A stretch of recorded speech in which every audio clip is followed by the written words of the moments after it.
Hello, everybody. We are about to get started. I got Mike with me. I got Turbo Sean, who's going to help us later in the episode. Hi. I'm going to turn myself up just a smidge.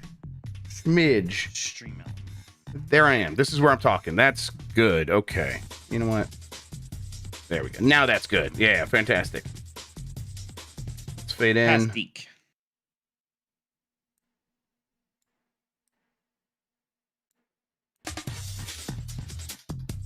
Okay, let's see if we can get my chat back up. Okay. Let me test this. So I'll turn off the music. You hear that, Mike? Sure do. And then I'll tweet, and then we'll be good. Yes, sir.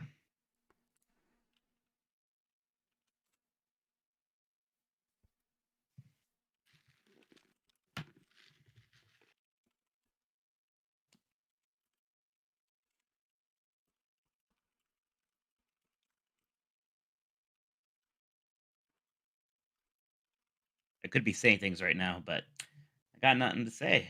We don't talk on podcasts. That's No. overrated. Weird. That's the new thing, is not Weird. talking on podcasts. It's the coolest thing. Yeah. All the cool kids are doing it. Yeah, how much money do you think we can make just pushing out 4 hours of silence to people every week? Like avant-garde artwork. I think we could, you know? especially if like we started a rumor, like they say something later, but you you can't. There's no way to skip to Ooh. it. They make it like right in the middle of where the 15-second thing. Where you're gonna have to just listen. It's like an ARG. It's like, the NES era playground rumors brought to podcasting. I Yeah, love that's it. what we need. All right, I think I am ready, Mike. If I start the countdown, you good to go? I'm ready. All right, here we go. Scrolling up there, moving this over there. In 5, 4, 3.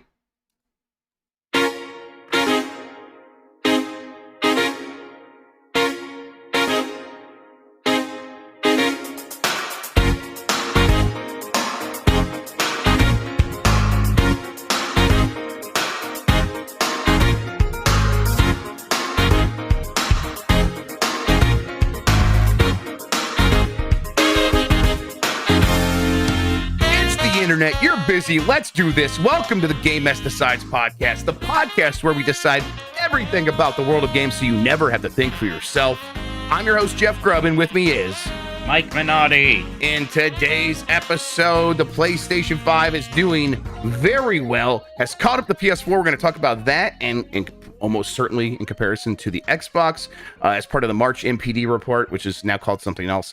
We also have Nintendo Indie World stuff that happened, things like that. Atari acquired Bubsy. It's mass pandemonium out there. But first, Mike, how are you doing?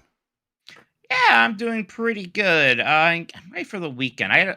Last weekend was fun. I had a lot of things to do last weekend. This weekend, my schedule seems pretty open, so I can just maybe play some games, hopefully enjoy some nice weather, maybe do some patio stuff, right? Maybe I'm just gonna get some of the boys and girls, and maybe we'll just go and drink on a patio somewhere. Ooh, yeah, patio stuff is like one of the top activities in Ohio, I think. Oh yeah, Especially this time of year. I was walking around outside, and there's just so many people out on their patios today, because why not, Do they have patios everywhere in the world? I guess not everyone has a patio. I don't know, actually. I guess I've always lived here. I have no idea. Oh, Chris just told me it's raining all day Saturday. Great. Whatever. And Gamertech says it's snowing in Michigan. Also, I think today's the warm day, and at least in where I'm at, Mike, it's going to be like a high of 49 for the next 5-6 days. Oh, so. Well, never mind then. Okay, I guess I'm staying inside and playing video games. I did something, and I feel kind of guilty about it. I don't know why. Wait, you have the ability to feel guilt? Yeah. It's Okay, not weird. even porn related. Oh, weird. Okay. So you're not even doing it for weird self-gratification reasons. All right, then what is it? I paid people to cut my grass. Mike, you are a working professional. You're a young urban professional. You're a yuppie now, and you got to pay people to cut your grass if you're a yuppie. Hey, listen. When I first moved here, I tried to pay people to cut my grass, and fucking It's very hard. Horrible. Yeah. It's complicated. You think it'd be easy. It took a while to get it actually working. And the whole time I was about to hang up. This seems like a scam. Are these people really going to just show up and cut my grass? That seems impossible. Know. Right? But no, they did, and it sure was nice. I mean, I wanted to do it because I like kind of fell behind, and then I was busy and I wasn't feeling well. But like, you can't just like do a one-time grass cut. They want a commitment of at least 3 weeks. I was like, ah, screw it. Let them come cut my grass for 3 weeks. But I don't know how much you know about this, but the Minotti name was made in the Youngstown area in landscaping. Youngstown Landscaping Company was my grandfather's joint. So I just know about all the mob runs- stuff. I didn't hear Right. about the grass cutting. Right, yeah. So the landscaping runs in my veins. My dad would drive around when I was a kid and point out the trees that he and his father planted around here, right? Sure, So of course. I feel like I've disgraced my family by paying strangers to come and cut my grass, is what I'm getting at. Okay, I could feel that if it's like, yeah, if that was your family's trade and you're betraying it, sure. Right. But man, cutting grass, my yard is like kind of big, and it took a long time last Takes weekend. a while. And I have like an electric motor, which I like, because it means like if I like kind of keep putting it off and it's starting to get to be evening time, I don't feel bad about having this loud thing. It's not loud, it's quiet. But it's electric, so it's not like soup. It's trying to be efficient. So if you get in like that deep grass, it's just gonna stop. And then so it's like, okay, well, I guess I gotta raise up and like only cut a few inches, and so it's already long again. I'm like, well, I guess I should just go out there again this weekend and cut it again. And it's at this point, it is becoming a bother. And I'm like, I'm gonna. I did hire somebody to come cut my grass, and then it's like they showed up and they're like, oh no, we're not cutting we're gonna do everything else. We're gonna fertilize, spray for bugs. We're gonna get all the weeds. And I'm you like, paid for lawn care. yeah, Is what you paid for lawn care. Yeah. Now, I want you to take care of my lawn. I don't want you to give it care. Yes, Like, these are exactly. different I want you to things. like take care of Execute it. it. Yes. Yeah. End it. But yeah, and then I had that all last summer. It was expensive, and my grass is very green. So I guess thank you to them, but also maybe just But who cares? Yeah, I know. That's How all green it is. Or like I saw somebody out there today like spraying individual dandelions. I was like, who gives a shit? Here's Like, my problem. I live. I don't know if it's really a problem, but my neighbor is the HOA president. The guy literally right next door is the HOA president. So I'm like, if for some reason my shit ain't perfect, I mean, even his shit's not perfect, but I see them out there working on it all the time, and I'm not doing that. So it's like, I might be, eventually I might be in trouble. So I'm trying to like put on airs that I care about this stuff. There you go. It's not, and I don't. I really don't. I'd rather be inside, just drinking something and watching a movie. Yeah. No, fair. That's I'm telling myself, well, this is giving me a good start, so then I can do it the rest of the summer. We'll see. Yeah, exactly. Well, get off on the right foot. It's never gonna last, though. It's never. Now I'm does. spoiled. Now that I feel like once you you kind broke of the go seal. in, Yeah, you broke I the broke seal. the seal. Like, it sure is nice just having other people do this. Yeah, they do a better job, and they do it faster and better. We got Emmy, who wears contacts and glasses. We got her finally. It's taken years, literally, to make this happen. Got her glasses that are powerful enough that she could wear without contacts and still see everything perfectly. And they're these big, thick bag, the Coke bottle glasses and everything. But it's like, okay. And she's like, wow, this is amazing. I've never been able to like see and not, or see, not see, see, not see. And it's, and so it's like, that was a big thing.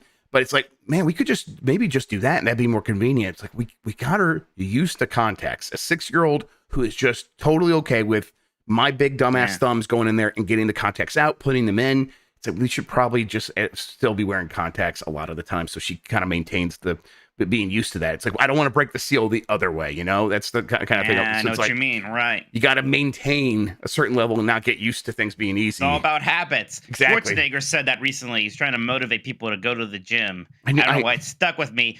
Like, someone's like, "Oh, how do I get motivated?" He's like, "Don't worry about motivation. Motivation doesn't last. You need habits through motivation." And I was like, "Man, that's powerful, actually." I knew people were gonna be like, see Nazis, because I said Nazi, and as I'm saying it, it sounds, of course, just like Nazi. We should talk about video games. But first, thanks for joining us. Get more from Mike and me by joining the Discord at GameS.net. Give us a good rating wherever you're listening. Hit that like button on YouTube, please. If you want to ask a question, you could drop a super chat during the show on YouTube. Thanks to Carlos Ayin, Insane Other Music on YouTube for the use of our theme songs. Thanks to One Up versus CPU for our artwork. You can find more of him at oneupversuscpu.com. We are on Spotify, Google Podcasts, Apple Podcasts, and wherever pods are caught. If you can't find us on one of the services you want to use, let me know. I'll get it happening Amazon Music apparently is the new thing. People are like, hey, go get on Amazon Music. I'm like, how the fuck are we not on there? Let me know if you can't find us on Amazon Music. I'll get it all fixed up. Thank you to our mods, and you can support us by going to patreon.com/GameMess. This is the best way to support us. Although, however, whatever's easiest for you is totally fine. But if you want to know the best way, it's patreon.com/GameMess. That gets you access to the private channels in our Discord, the monthly Q&A, 1 month early access to our Jeopardy games, participation in our monthly game club discussions, and of course, all of our shows ad-free. Mike, I got some big topics I want to talk to you about. Let's do it. March NPD report is out. Matt Piscatello was out there. Excuse me. Oh God, but how do you even say it? Do you even know how to say it? Circana? Something with a C. What is that? I feel like NPD is too established to just change the name. I mean, were they acquired? They must have been acquired, I guess. What? I thought NPD was part of freaking Nielsen. No. Something else was part of Nielsen, and Nielsen's like a joke. Nielsen's a joke. NPD's legit. Oh. Yeah, Nielsen's always been kind of like, they don't actually know what they're talking about. All that stuff is, especially for anything that's not TV. But yeah, the report from March came out. This is for the United States sales, physical and digital. It's never a complete report, but it's, pretty accurate for the most part. It's something that the insiders inside the industry, people who make decisions, look at and make more decisions based on that. Resident Evil 4 was #1 for the month. Big surprise there. And then there wasn't much new stuff. There was, WWE 2K without digital sales was like #7. MLB The Show was like #3 after Hogwarts Legacy. I suppose maybe the other story, Hogwarts Legacy, still just selling a fuck ton if it's #2 ahead of a new MLB The Show in its first month. Video games, though, overall have settled in. Sales are not dropping massively year over year like they were when we were comparing to a pandemic year. They're settling into place, and engagement is also kind of settling into pre-pandemic levels as well. That's the big takeaway from Matt, at least. The story is PlayStation 5 is driving the industry. It is selling very, very well. That is definitely thanks to Hogwarts Legacy and the marketing that they did there. But it's also just, I think the supply is meeting demand, and people are ready to have PS5s. The PS5 is a fashionable, trendy device still, and it's paying dividends for Sony. It's doing so well that they've already, after, at the end of last year, we're like, PS5, the supply is kind of getting there, but it's tracking behind the PS4 at this point in the generation. When will it catch up, or will it ever catch up? It's already caught up. In the United States, it has already caught up. It is now ahead of the PS4 when you line up the releases. So the first 29 months, the PS5 has sold more than the PS4 in the United States. And that's, I think that's a little bit surprising that happened so quickly, but also just based on how hungry people were for the PS5. And in the end, it's not that surprising at all, right? No, it's just PlayStation 5 seems to be kind of on a wave right now. It's like somehow it benefited it feels like it benefited more from a Hogwarts Legacy than even an Xbox did, although I'm sure Xbox got a nice little kickback from maybe, that but too. I mean it a Sony state of play for Hogwarts Legacy. They did everything they could to push that game as a PlayStation game, and I think it really, really worked. It did. I mean, I know it's anecdotal, and I told you it's anecdotal, but like I was shocked how many people I know were like, I got a PlayStation 5 so I could play Hogwarts Legacy. I was like, oh, okay, that's what did it. That's interesting. And I wonder if maybe it's a good thing for Sony and Microsoft that those last gen versions got delayed because it made people convert. Yep. Yeah, maybe. I mean, things are just sort of lined up for Sony. Now, it's not like they have a ton of first party stuff coming out at this time, but they did. They just had God of War Ragnarok at the end of last year. And then there's, Returnal, Demon's Souls, Horizon. There's a lot of stuff, a lot of reasons to be excited about getting a PS5. And then Spider-Man 2 on the horizon, coming later this year. And then they're going to have a showcase here very soon where they're going to talk about even more. And it's like, well, at that point, the thing's probably just going to sell even better. I mean, once Spider-Man 2 is out, that's going to be huge for this thing, right? And it's like, it's at a high, and it seems like it's not... That's how the trend usually goes for systems. Like, yeah, they sell a ton at first, but they actually sell most per quarter, like 3-4 years into their life. So it's like better days are ahead, even for the PS5, even though it's already on top of this mountain. You could see how that momentum doesn't have any reason to stop anytime soon because they're going to benefit from these third-party games, these big ones like Jedi Survivor, Diablo 4, and then there are exclusives like Final Fantasy 16 in June, and then Spider-Man 2 later this year. So they seem to be sitting pretty.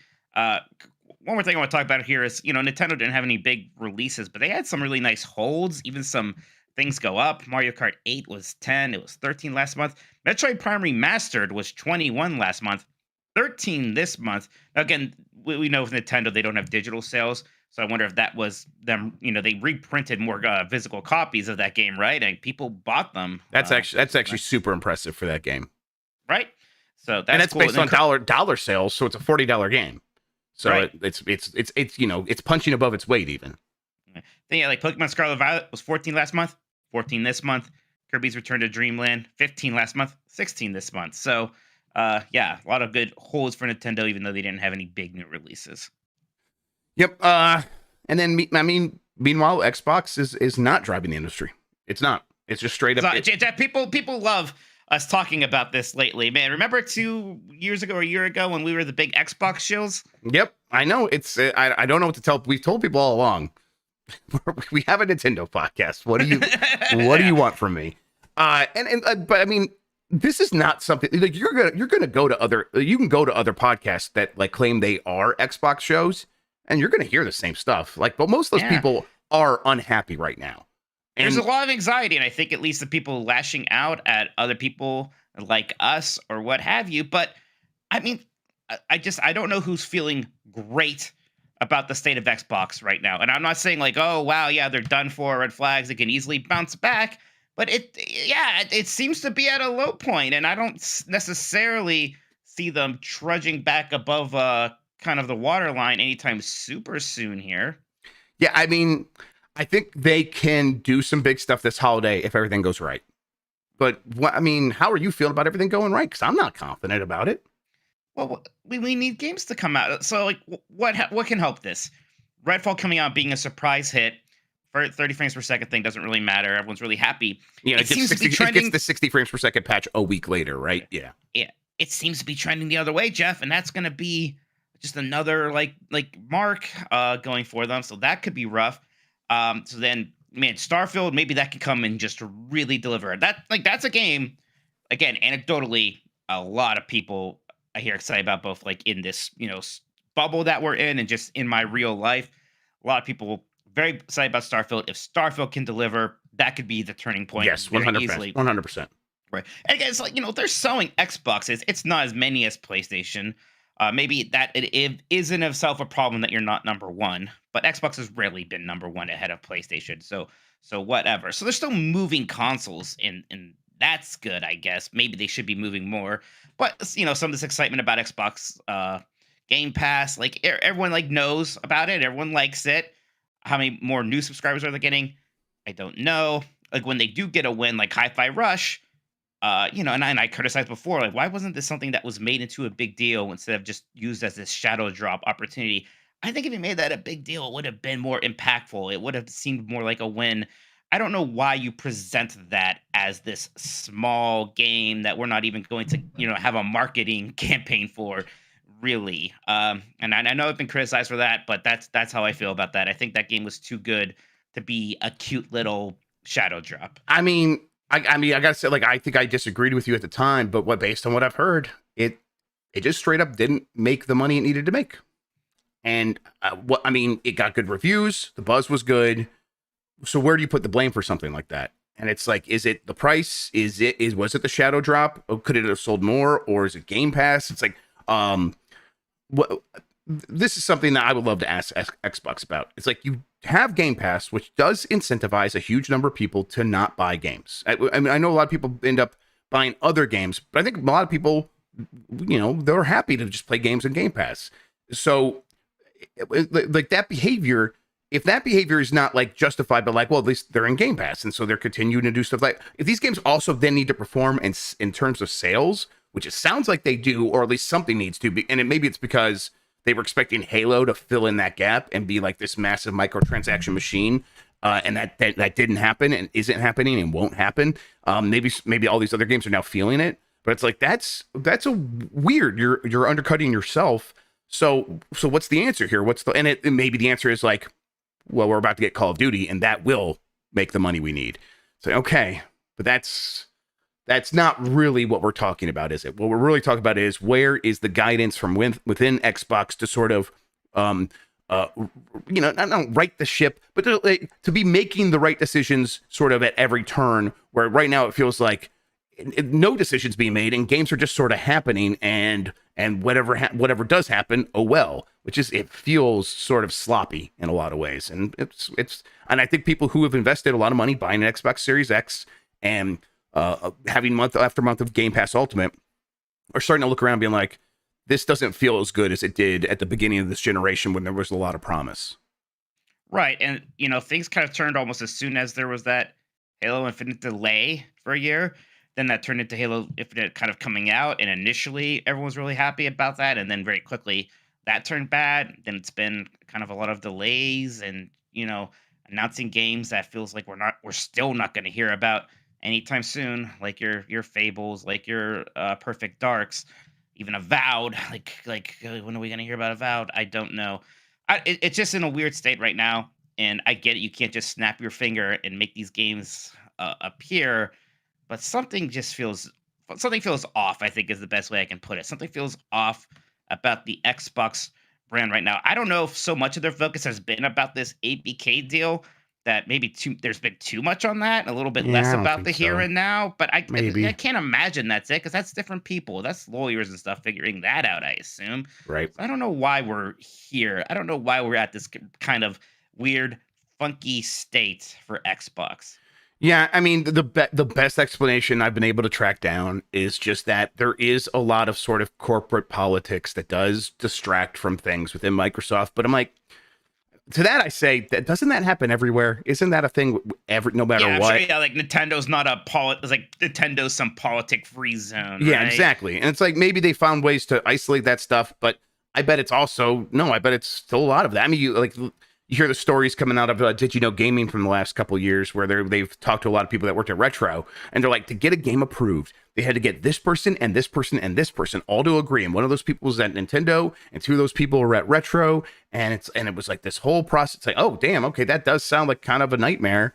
And it's, but when they do make a game, usually it's like, well, they're going to commit to making it really good. What is the difference between that and what Microsoft is doing? There's something, and they have put out good games. I like Halo Infinite for the most part, but they did not know. Me too. They did not know how to turn that on Halo Infinite. Yeah, because it's a great playing game, and it's like, if that was all it took, well, then success. But that was not all they needed that game to do. They needed that game to be making money for microtransactions, and it seems like no one involved knew how to make a game that could make that money, and didn't know what it would need to make money in the long run. And it's like that. Okay, then how is that possible for such a big project, for something that's so important?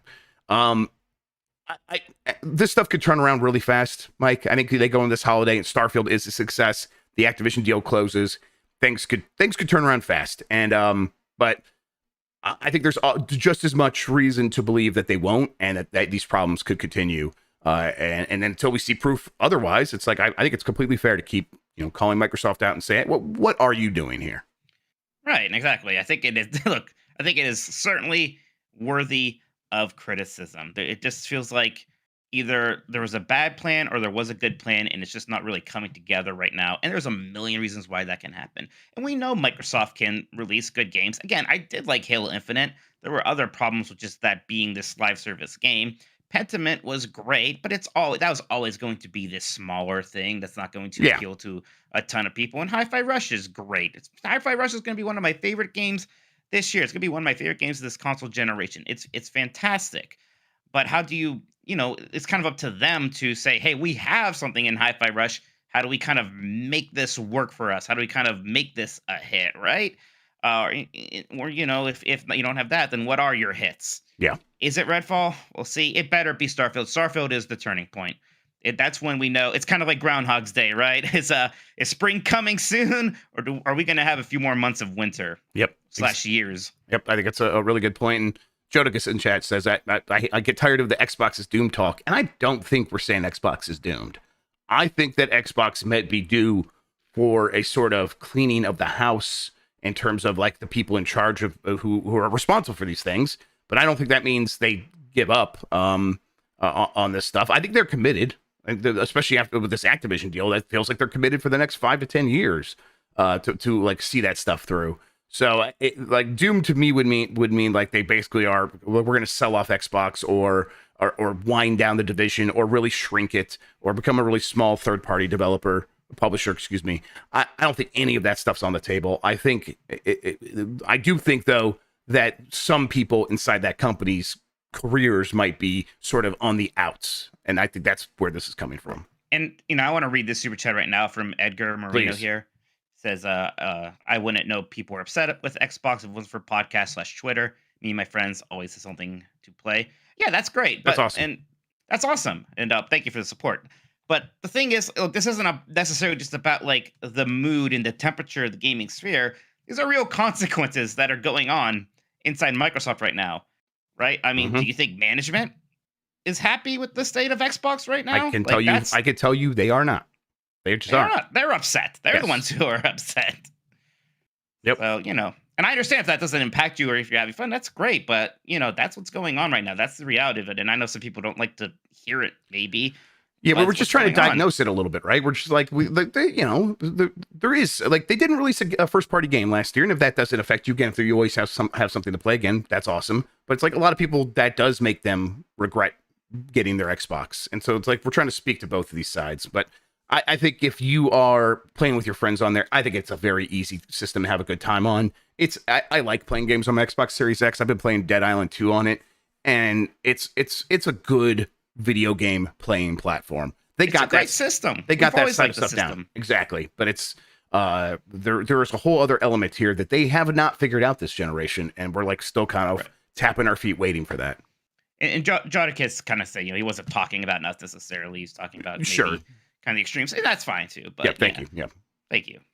All right. Let's get to these other big topics. That Nintendo Indie World happened. We watched it. We talked over it. How'd you feel about that? I think there was some echoing of your thing where like, hey, they didn't have a big one more thing. It didn't bother me too much because I kind of was never expecting, even if they did have one, for that to be a big thing. Although Blasphemous 2 could have been it. You're right. Blasphemous or that new Necro Dancer game. Yes. It just, it was weird to finish with the montage, right? That I've never seen one of those shows end on the kind of like lame rest of them games that aren't important enough for their own little segment montage thing at the end. So that was a little bizarre, but whatever. There were a lot of good looking games. I kind of said this on this. I'm like, it's not that I'm against cozy games, but I have kind of realized that they aren't really my thing. So I kind of almost sort of tune out a little bit when I see another game with like pastel colors and a person is like in some suburban landscape and petting a cat, right? I'm like, all right, here's this again. But no, I thought it was a lot of good stuff. Yeah, like you said, Blasphemous 2 looks really good. Makes me realize that I need to play Blasphemous 1 probably. That new Necro Dancer game that kind of looks like a combination of all the music games. Yes, right? It really does. Yeah. Yeah, I'm like, oh, yeah, I can go for that. What about you? What did you think about it? I thought overall it was fine. It was a good use of our time because I had a good time like looking at many of those games. I thought that 20 minutes was the right amount of time for what they were showing. And I'm not like running out to play like stuff that did shadow drop like Tesla Grad like I might have in the past. But it's one I'm like, if people start talking about Tesla Grad 2, it's like, oh, that's actually a lot of fun. I'll check it out. Which is where I'm at with a lot of these. I think Blasphemous 2 is the one where when it's out, I'm gonna pick that up right away and try that out. Blasphemous 2 sounds like Last of Us 2. I know. I heard you when you said it too. It sounded like Last of Us to me as well. What was that game that accidentally says cock in the title? It was Crime O'Clock, and the font treatment just made it look like Crime Cock. Incredible. I'm a fan of it. It has to be intentional because, like, when you said it during the talk over, you're like, "Did that say cock?" It's like, "Oh, Jeff." Then I saw it again later. I was like, "Oh my god, it says cock." Yeah, and everyone in chat, like, right when I was saying it too, was saying like, "Cock? What the hell?" So yeah, it was I don't know, weird. But in Nintendo Indie Worlds, I still like. They're having a indie sale right now on Switch as well. So hey, yeah, go pick up some games. No. Silk Song. Sorry, we got a new chat guy with a gimmick. We got Shigeru Miyamoto. Yes, I saw some of those. I'm excited. We'll get to Miyamoto's and Big Jim Orion's. He just said, no Last of Us 2 on Switch. Too much story. And that got a pop from me, Jeff. That's not popped in here for me yet. I haven't seen that. That's fantastic. I'm glad. Thanks, Jiggy. I like it when people do the bits and they know the character. Like, Yes. that is so Miyamoto. I love that. We shouldn't assume this could be him. You're right. I'm sorry. I'm sorry, Miyamoto-san. There you go. Atari acquires Bubsy. What the fuck's going on? Well, okay, so what's actually happening is Atari acquired a lot of old games, and this kind of goes back to what I was saying a bit ago when they had Night Dive in. And I think Atari's whole plan now is to be the big retro gaming company. I think you're right. And they're going to acquire as much old shit as they can, even if it's Bubsy. Yeah, even if it's Bubsy. Even if it's Bubsy, damn it. What if Night Dive makes a Bubsy 3D remastered? Yeah. I don't think so. I would want to play it. It'd be funny. I showed you. I found my actual shoot copy of Bubsy 3D when I was digging around the basement the other day. I told you I owned that game. I wasn't lying. I'm gonna shoot and say that if they have Night Dive make a remaster of Bubsy 3D, and they put out a collector's edition that is up to $200 American, I will buy it. What would be the big collector's item? Would it be a model of his spaceship? That'd be good. I was thinking it'd probably just be a Bubsy statue, but I think ideally it would be a Bubsy pull string toy that just has a bunch of quotes. Yeah. When you say pull string toy, what's the first doll you think of? I can't help it. Honestly, I just think of Woody because that's what's in my brain now. But what's the real one? I think of the Steve Urkel doll that they had in the 90s. Sure. Okay. Popular. Yes, that's definitely up there. Cheese. Yes. Mm-hmm. Yeah, for sure. Yeah, I loved that thing. So, I forgot what we were talking about. Atari, Bubsy. Atari. Yeah. So Atari's going to be this retro. That's their strategy. They said as much with Night Dive. And I think they're putting together sort of a connection of that studio and IP that would be somewhat fun. Like, nothing stands out to me as like, well, now they got to do something with that, other than Bubsy, of course. But hey, whatever. If they put out cool stuff based on any of these things, and it's cool, I'll check it out. For sure, yeah. I'm curious. I mean, you do a Bubsy collection, I guess. Bubsy 1 and 2 are okay-ish. Right? Yeah, I mean, they're not the worst platformers of that kind from that era, for sure. No, it's probably I'd rather play Bubsy than Awesome Possum. Yeah, I was like, Awesome Possum's like the joke one. Is there even Acro the Arrow? I was gonna say Arrow the Acrobat. And I was like, wait, maybe I wouldn't. But yes, I would probably rather play Bubsy than Arrow the Acrobat. Not Arrow the Acrobat 2 or the spinoff, the Kamikaze Squirrel or whatever. Oh, was that a spinoff, really? Yeah, it's actually pretty good. It plays like Sonic. Very problematic name. You play as Yes. Japanese squirrel who's named Kamikaze. Mm-hmm. Yeah. But hey. We'll see. We'll see what they end up doing. I'll check. I'm always keeping an eye on Atari because I think it's a weird company, and I always like to see oh, you're making hotels. Oh, you're not making hotels. Okay. Wait a second. There's an opportunity here. Jodica sent a super chat saying, "Call into Kind of Funny live." That's happening right now. Jeff, right. can you try to call into them? Yeah, I could set it up. Can you do this Sega acquiring Rovio story while I kind of get it going? Yes, absolutely. You work on that. Thank you, Jockus, for the heads up there. So yeah, Sega acquired Rovio for I didn't have this exactly right, but the report was that they were going to do it for about $1 billion, and it ended up being about 3/4 of that. Sorry, actually. everybody. Yeah, My bad. It shouldn't have done that. I turned off a speaker. That definitely destroyed everybody's ears. Yeah, I was trying to no-sell it. No, that's definitely everyone's gonna be very mad at me. Yeah, well, we always are. Didn't I just make fun of you earlier for always doing that? And you're like, nah, I don't always do that. Well, listen, I'm gonna make it my thing now that you pointed it out. So yeah, great. Sega bought Rovio for $774 million.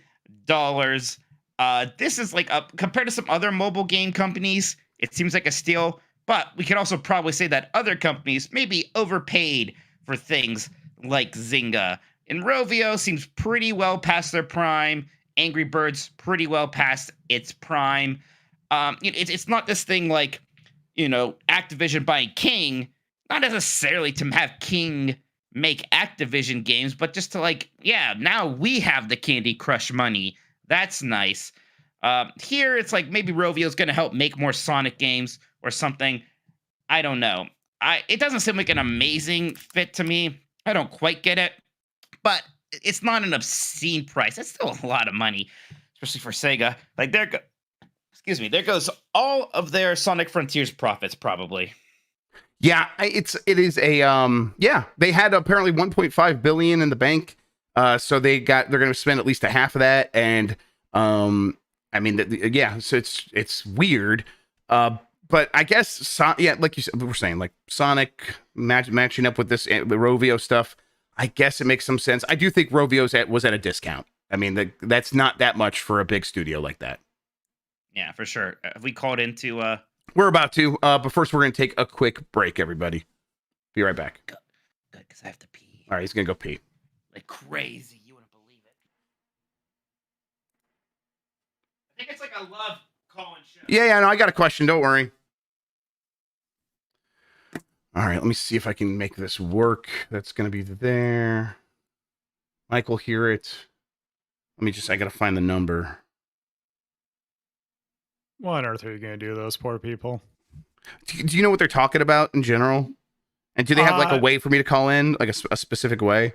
I have no idea, chat. You shout out, but apparently it's like love and sex stuff. It's yeah, like that I've put together. Okay, let's see here. There's a sticky message on the top of the Twitch chat. Mike, we can't hear a goddamn word you're saying right now.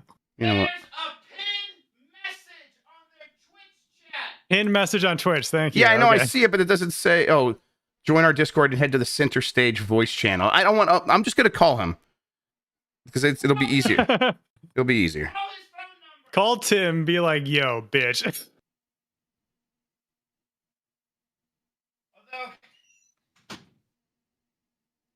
he may almost certainly have his phone on like mute. So there's also Snoop like Mike and Blessing. They're all there. Where I put his number here somewhere. Don't mind that noise. Give me a second. Zipping Let's up. see here.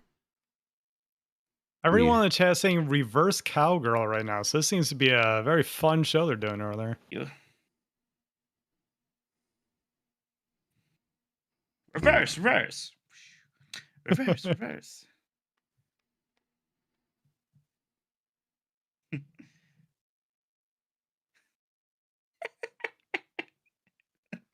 Shaggy's getting me again. All right. Let's see here.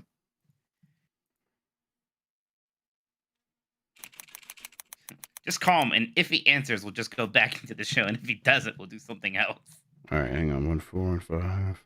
Oh, Uncharted Wolf is asking me to explain my Star Wars The Force Unleashed disrespect. That game fucking sucks, dude. Oh, sucks. It is not. It's like the most 7 out of 10 game ever. Sucks. Mike, I really want to try a Switch version on stream because, like, I don't know, dude. I was not having a fun time with that. All right. We'll see. I think the simplicity might actually play in its favor. Oh, God. Is this happening? There's no way he has his phone, like, on. They often do. Okay. Oh, call Blessing. There you go. I don't have Blessing's number. Shit.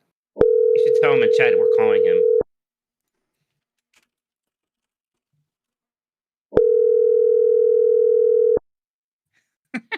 I'm calling too. There. Let's try one more time.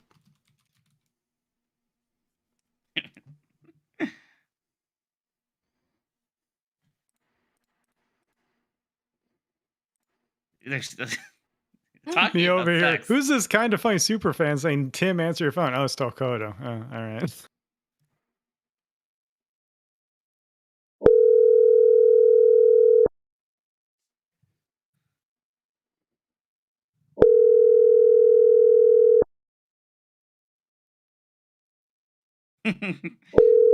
Wow, we should have a sex calling show. Keep calling. Keep calling. Kind of funny game says.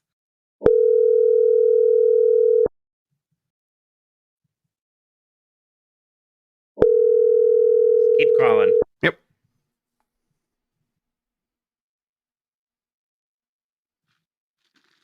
Please leave your message for 41. We could leave a message. Damn it. Well, okay, here it is. Keep going. Yep.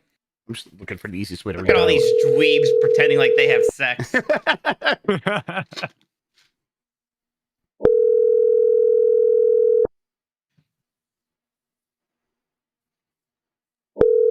This is good stuff. Yeah, this is what makes a good podcast right here. It's a dialing. Yeah, don't sound. accidentally dox him. Yeah, I know. There's no way for that to come up.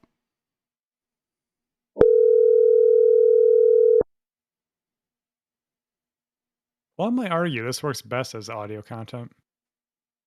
Please leave your message for. Hang on. Hang on. Oh, wait. Keep going. Is he gonna? Okay, yeah. All right. He's got it.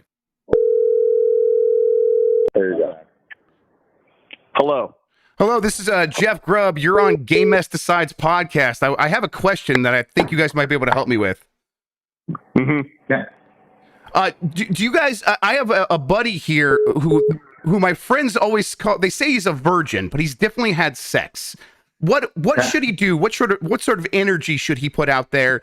Not in like a creepy way, but to convince people that, hey, I've definitely had sex. Oh, that's a great question. We get this a lot. They sell T-shirts that say, "Hey, I've definitely had sex," and I think you could just get your friend a large or like get him in like a slightly tighter shirt than he needs, and that's the play right there.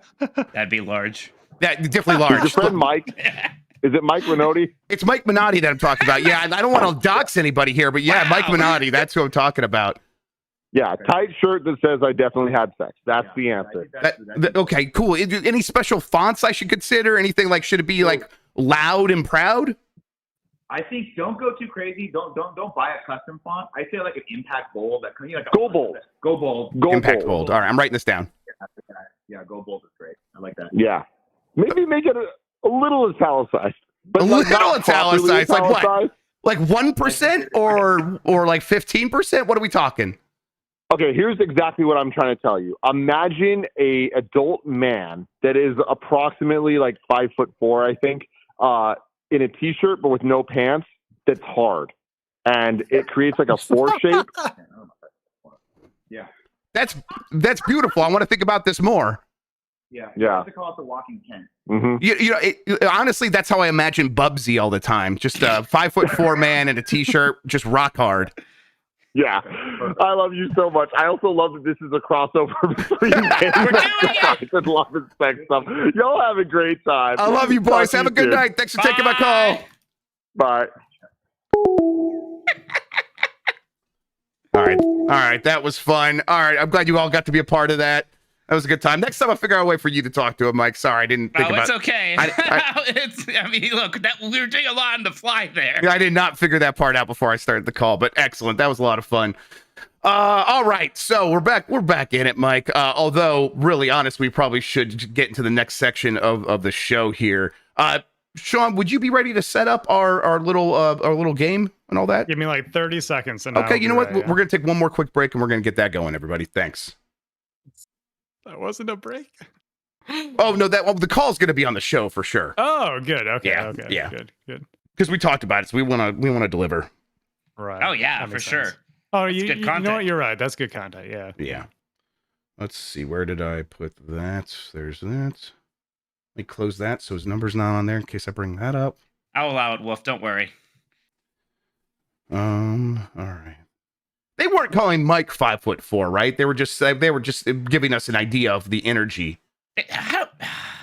Nah, I think most people assume Mike's short. I assume know Mike's that. short. We know that. But I I don't. kind of like it because then they're shocked when they That's see true. me and You're like, I'm normal height. Honestly, Yeah, people they're think you're impressed. 5'4". You are shockingly tall compared to that.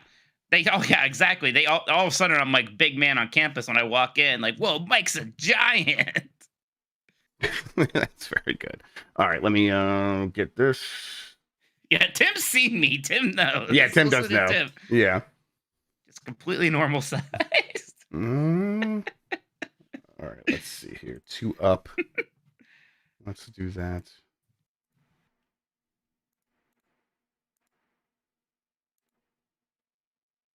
There we go. Okay. Damn it, why didn't we think about doing a sex call-in show? Damn those kind of funny guys. They've been doing it Damn for a them. while. Damn them for taking all the good ideas already. I mean, they just In like took it from 2016. Damn them! They took it from whatchamacallit, from Drew Carey, no? Dr. Drew. Drew Carey? Dr. What are Drew you Carey. referencing? I'm referencing Dr. Drew. What do you mean? What are you talking about? What? Did you guys, Dr. Drew and Adam Carolla? Carey? No, Carey was a mistake.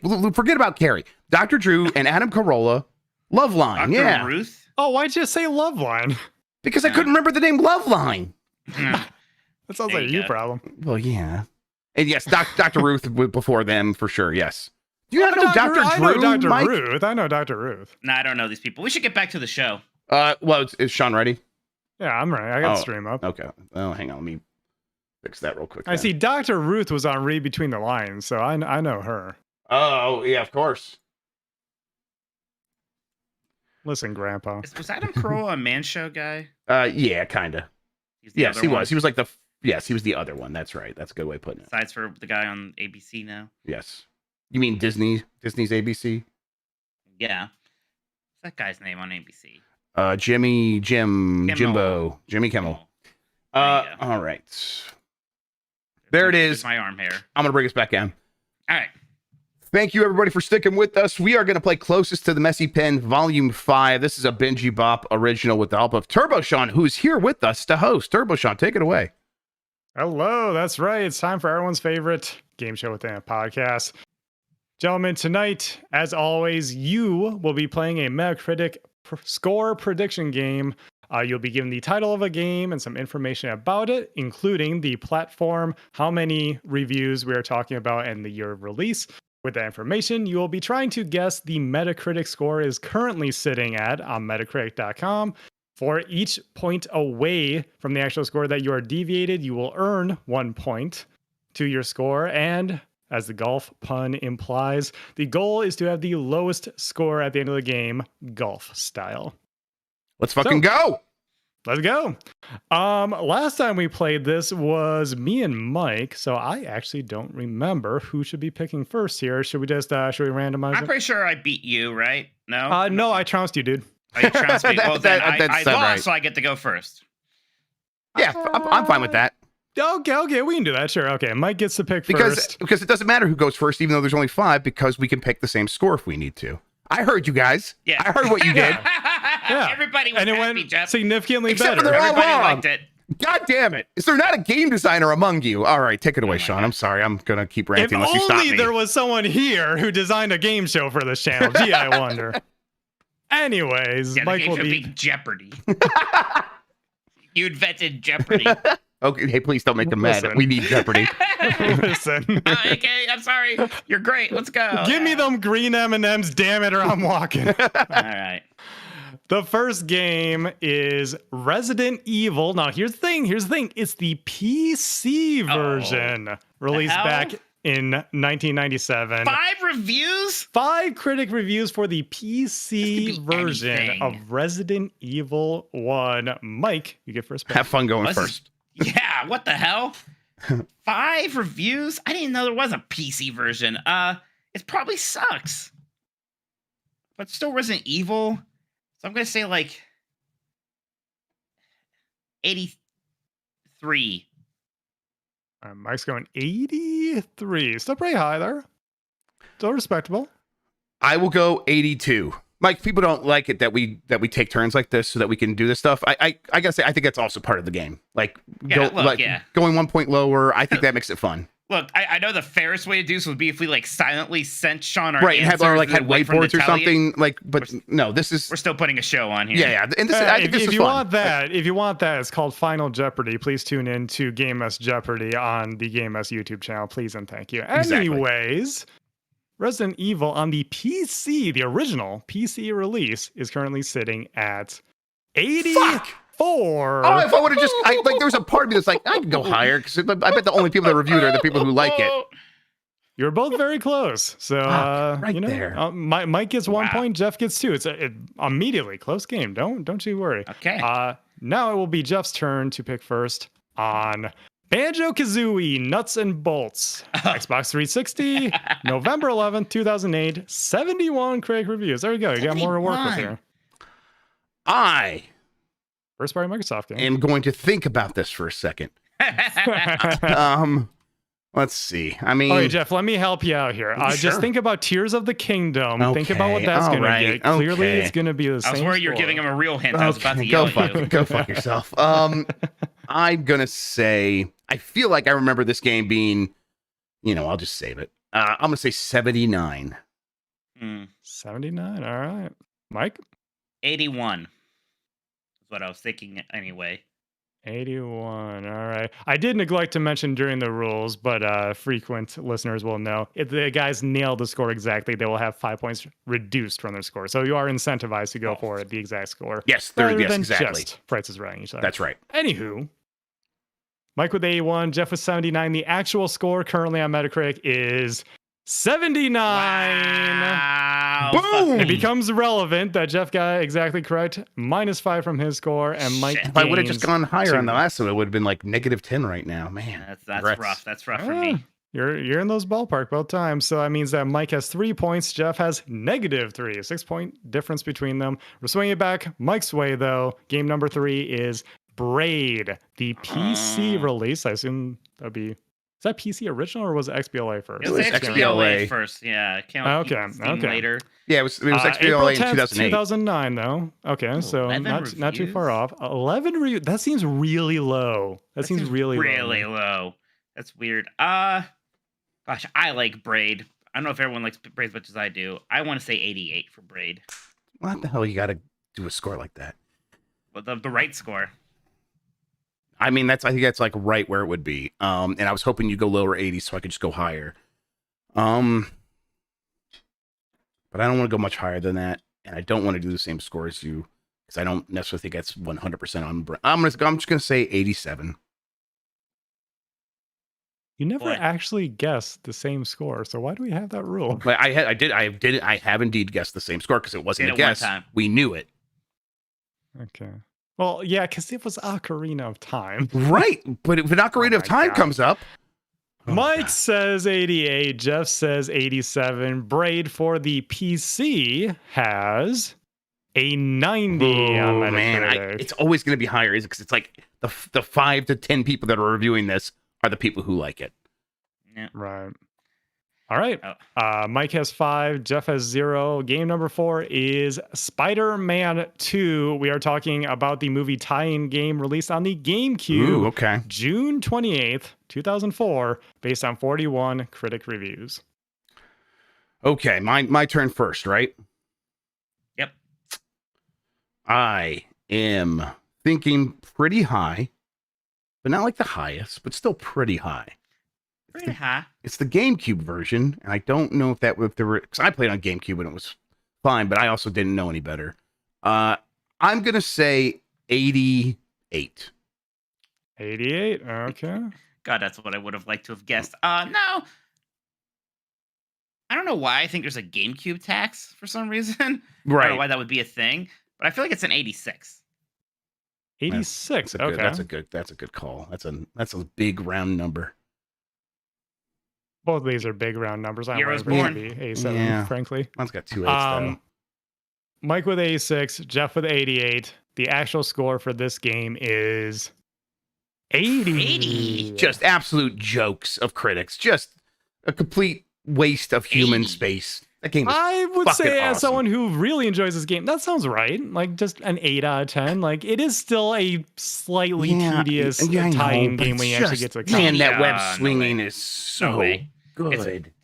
I know, It's elevated exactly. above that. I Yeah. guess. It's elevated. I do bet the above PlayStation that. 2 version is higher. I bet there is a GameCube tax for some reason. I don't know why. Right. I think they were still. Yeah, it's probably like 81, dude. I bet there were still people like, oh, it's a licensed game. I think there was a licensed game. I tax, even though definitely this think one was that, very and I good. think people are like on the GameCube. It's like I'm playing on the GameCube controller, and for some reason, it's like even though it's a good controller, they didn't like it. We're just making up excuses now. Let's move on. Well, we are at the final game for the evening. Oh, jeez, this went fast. Mike has 11. Jeff has 8. The gap has closed. Gentlemen, the final game is Einhander for PlayStation, May 5th, 1998. 14 critic reviews. I have my score, Mike. I'm gonna Okay. tell you that. You have yours locked in. My brain is locked in. I'm gonna be pretty mad at Okay. you if you say it. I'm gonna say an 84. Very close. Very close. And I'm kind of mad because you basically boxed me in. 85 is what I was gonna say, Yeah. and I don't like. It's a really good game. I'm almost certainly was docked for being short. Yes, and I'm really worried about that now, but I'll stick to 85. Oh well. They all called it a boomer game in their reviews. I guess On the in off 1998. chance the people don't know, this is a square side-scrolling shoot 'em up. and the only way Mike can win with my 85 right is if he gets it exactly right. Exactly correct. Yep. Okay. All right. Einhander is currently sitting at See it. 89. Man, that is Okay. no wonder I was like, I gotta check out this Einhander. Yeah, it did. Yeah, it's a good game. I'm not upset That about means that the final scores for the evening, Mike at 16, Jeff at 12. Neither of you did particularly great Shut up. tonight, but it. Hey, this was a harder one, to be fair. Yeah, the PC versions of like two or if three you games. had bet the farm on Spider-Man 2, maybe it would have done a little better. But Jeff wins tonight's game. Congratulations, Jeff. Thank you very much. I appreciate it. And thank you so much, Sean, for handling that for us. Thank you, Sean. Anytime. And thank you, Benji Bop, for giving us the game. We appreciate it. Yes, It's a appreciate it. good game. Anyone else ever wants to submit a game or any ideas, let me know. The podcast producers channel is open to anyone who's in the Patreon. All right, Mike. The other thing that we're going to do here Is is Sean not leaving? I was going to talk trash about his weird Spider-Man 2 opinion, but he's still here. I'm just about to shut things down, but I mean, Okay, well, never mind. You're fine. Yeah, you're great. You're gonna be a jerk about it. Jeez. It's fine. Yeah. let me do this. I'll get this set up. We're going to do a Mount Rushmore of the best, well, the Mount Rushmore of original video game songs. So songs that were made for video games or music tracks that were made for games. So no needle drops or anything like that. Mike, we can get into this. You want to explain people why I kind of get it set up over here a little bit? No, I wasn't paying attention to what you were saying. I was reading chat. Sure. Can you just explain kind of what we're going to do with like a Mount Rushmore of original video game this just soundtracks? means, so we do these before. Basically, all it means is we're kind of picking 4 of the most emblematic things in a category here. So, before we did big movie tie-in games, we did the best 4 games when Resident Evil 4 came out, that kind of a thing. And today we are doing video game songs, I believe is the thing here. Yep, that's right. Original video game songs that were made for video games. Yeah, exactly. So we can't do things like Superman or like Tony Hawk's Pro Skater soundtrack songs. Although we might do a Mount Rushmore for that eventually. So One day, feel free to keep those in your mind, but we're not doing it yet. All right, I'm ready. I got the doc up. We can start filling it out however we want. And Mike, my question to you is, how do you want to fill it out? I'm an expert at filling things out. According to your shirt. Yeah, there we go. Manscaped. Use the promo code MESS. Okay, like there's 2 that are like so obvious. They're almost so obvious they're kind of boring. I almost don't want to even put them on, but maybe that's crazy. But there's the Mario Brothers theme and the Zelda theme. I kind of think there's almost zero chance we get through this without these both being on here. Like, yeah. Again, it's like they're so big it is almost boring, which isn't like that's the thing though. This is the Mount Rushmore. Yeah. The big important ones do matter. It's not. This is weird because this one's music is somehow more subjective to me. I agree. Than even like video games in some weird way. I agree, but I think that's why I think the Mount Rushmore is an easier thing to deal with something that is very subjective and things that you don't have complete knowledge of. We're just like, this is what I feel like. But I mean, Super Mario Brothers, Legend of Zelda, both Nintendo, both Koji Kondo. So it's like, but Koji Kondo really is. I mean, it's the John Williams. If we were doing a Mount Rushmore of movie themes, there would be multiple John Williams entries. Sure, you would there. probably have Star Wars and Indiana Jones on there, and maybe right. even Jaws and E.T. and like, Superman. It's like really quickly. It's like, oh shit, okay. I mean, in that case, you'd be like, well, let's just put John Williams' fucking face up there, and then maybe some other thing. That's it. It's just a statue of John Williams now. Yeah. Right. But so yeah, 2 songs on here. We could start putting other stuff on here, and we have to knock one of these down. We can. I think that's gonna be rough, but we can try it out. Which one do you like more?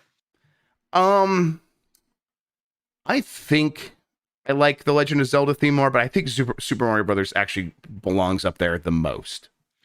Yeah, I think the Zelda theme scales better. Yeah. Like when you need to do kind of fun, like big, epic, trumpety things or whatever with the Zelda theme, I think that's really cool. Like the Mario theme, you could do things like play the weird, sad, like ominous piano version in that movie trailer. It's like, okay, that's cute and all, but it's cute because it is so weird. Um, yeah, they're both good. It's like neither of them are probably my favorite songs from those games, but yeah, they are those songs. And both of them are probably actually better. Well, not maybe not the Mario Bros. Theme. The Zelda theme is certainly better in future games than it is in these like original NES renditions. Yeah, but I mean, you know, the Legend of Zelda theme, however it's used, like wherever it ends up, we could kind of just have it like represented here. And You know about the whole Bolero thing, right?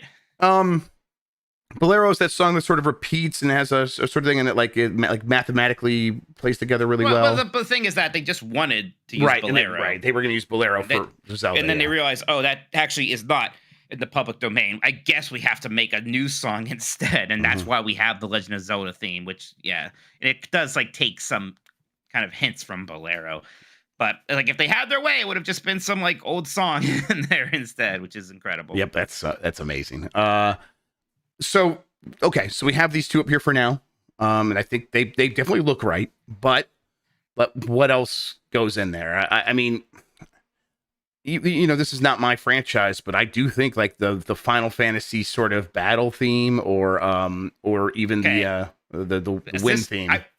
Because I wanted to ask you this, because like Final Fantasy is so known for its music and all this stuff, and like I could rack my brain a long time trying to think of what song. That's why I'm almost curious, like what you think. Somebody who doesn't really play a lot of Final Fantasy, but like knows the hits. Like, what would you think the song would be? Yeah, to me it would. Well, I guess that's sort of those opening like whatever. Yeah, but that's almost more. I know, but I know the it's battle. a song, I said the battle theme. The battle theme is what I'm thinking. But each game has like multiple battle themes. There's not one battle theme that's in every game. Okay, I feel like there's one that like comes to mind, like that I heard in Final Fantasy VII Remake, and I could have swore I heard it before. Yeah, that's the only Final Fantasy VII. There's like a bass riff that's in all of them, but I mean the big one. If you ask me what I thought was like the most popular or like the first song that most people would say, it'd be One Winged Angel, right? And that, like, there was something actually important about One Winged Angel, because it was like one of the first times I remember hearing just lyrics in a video game song and stuff like that. I was like, whoa, ooh, that's cool. My only thing with that is that it's been overplayed to a point that I'm a little over it, but that's maybe more of a me problem with that. Turbo Sean says he actually wrote about this, because we asked our Discord community members for feedback here. I think Sean wrote something. I will get that up here in a second. Just give me a moment. Right. If not that for Final Fantasy, maybe just the Final Fantasy main theme, the da da da da da da da da da da da da would probably be my next pick. That's like one of the other few songs that is in every game, just about, maybe not all of them. But yeah, it's, you know, I guess we have to ask what makes it important. Is it just fame, popularity? Is it because it did something notable, kind of like what One Winged Angel did in terms of like, oh, we're actually kind of upping the presentation here? I mean, Final Fantasy can even do those opera songs. Like that was a really cool moment for me. But I think those are cool moments, but I don't know. There's a lot of cool moments in Final Fantasy. I don't want that to dilute anything, that there's just so many and so many choices. Like that doesn't seem fair. But what is the most emblematic Final Fantasy song, Mike? What is? Just period.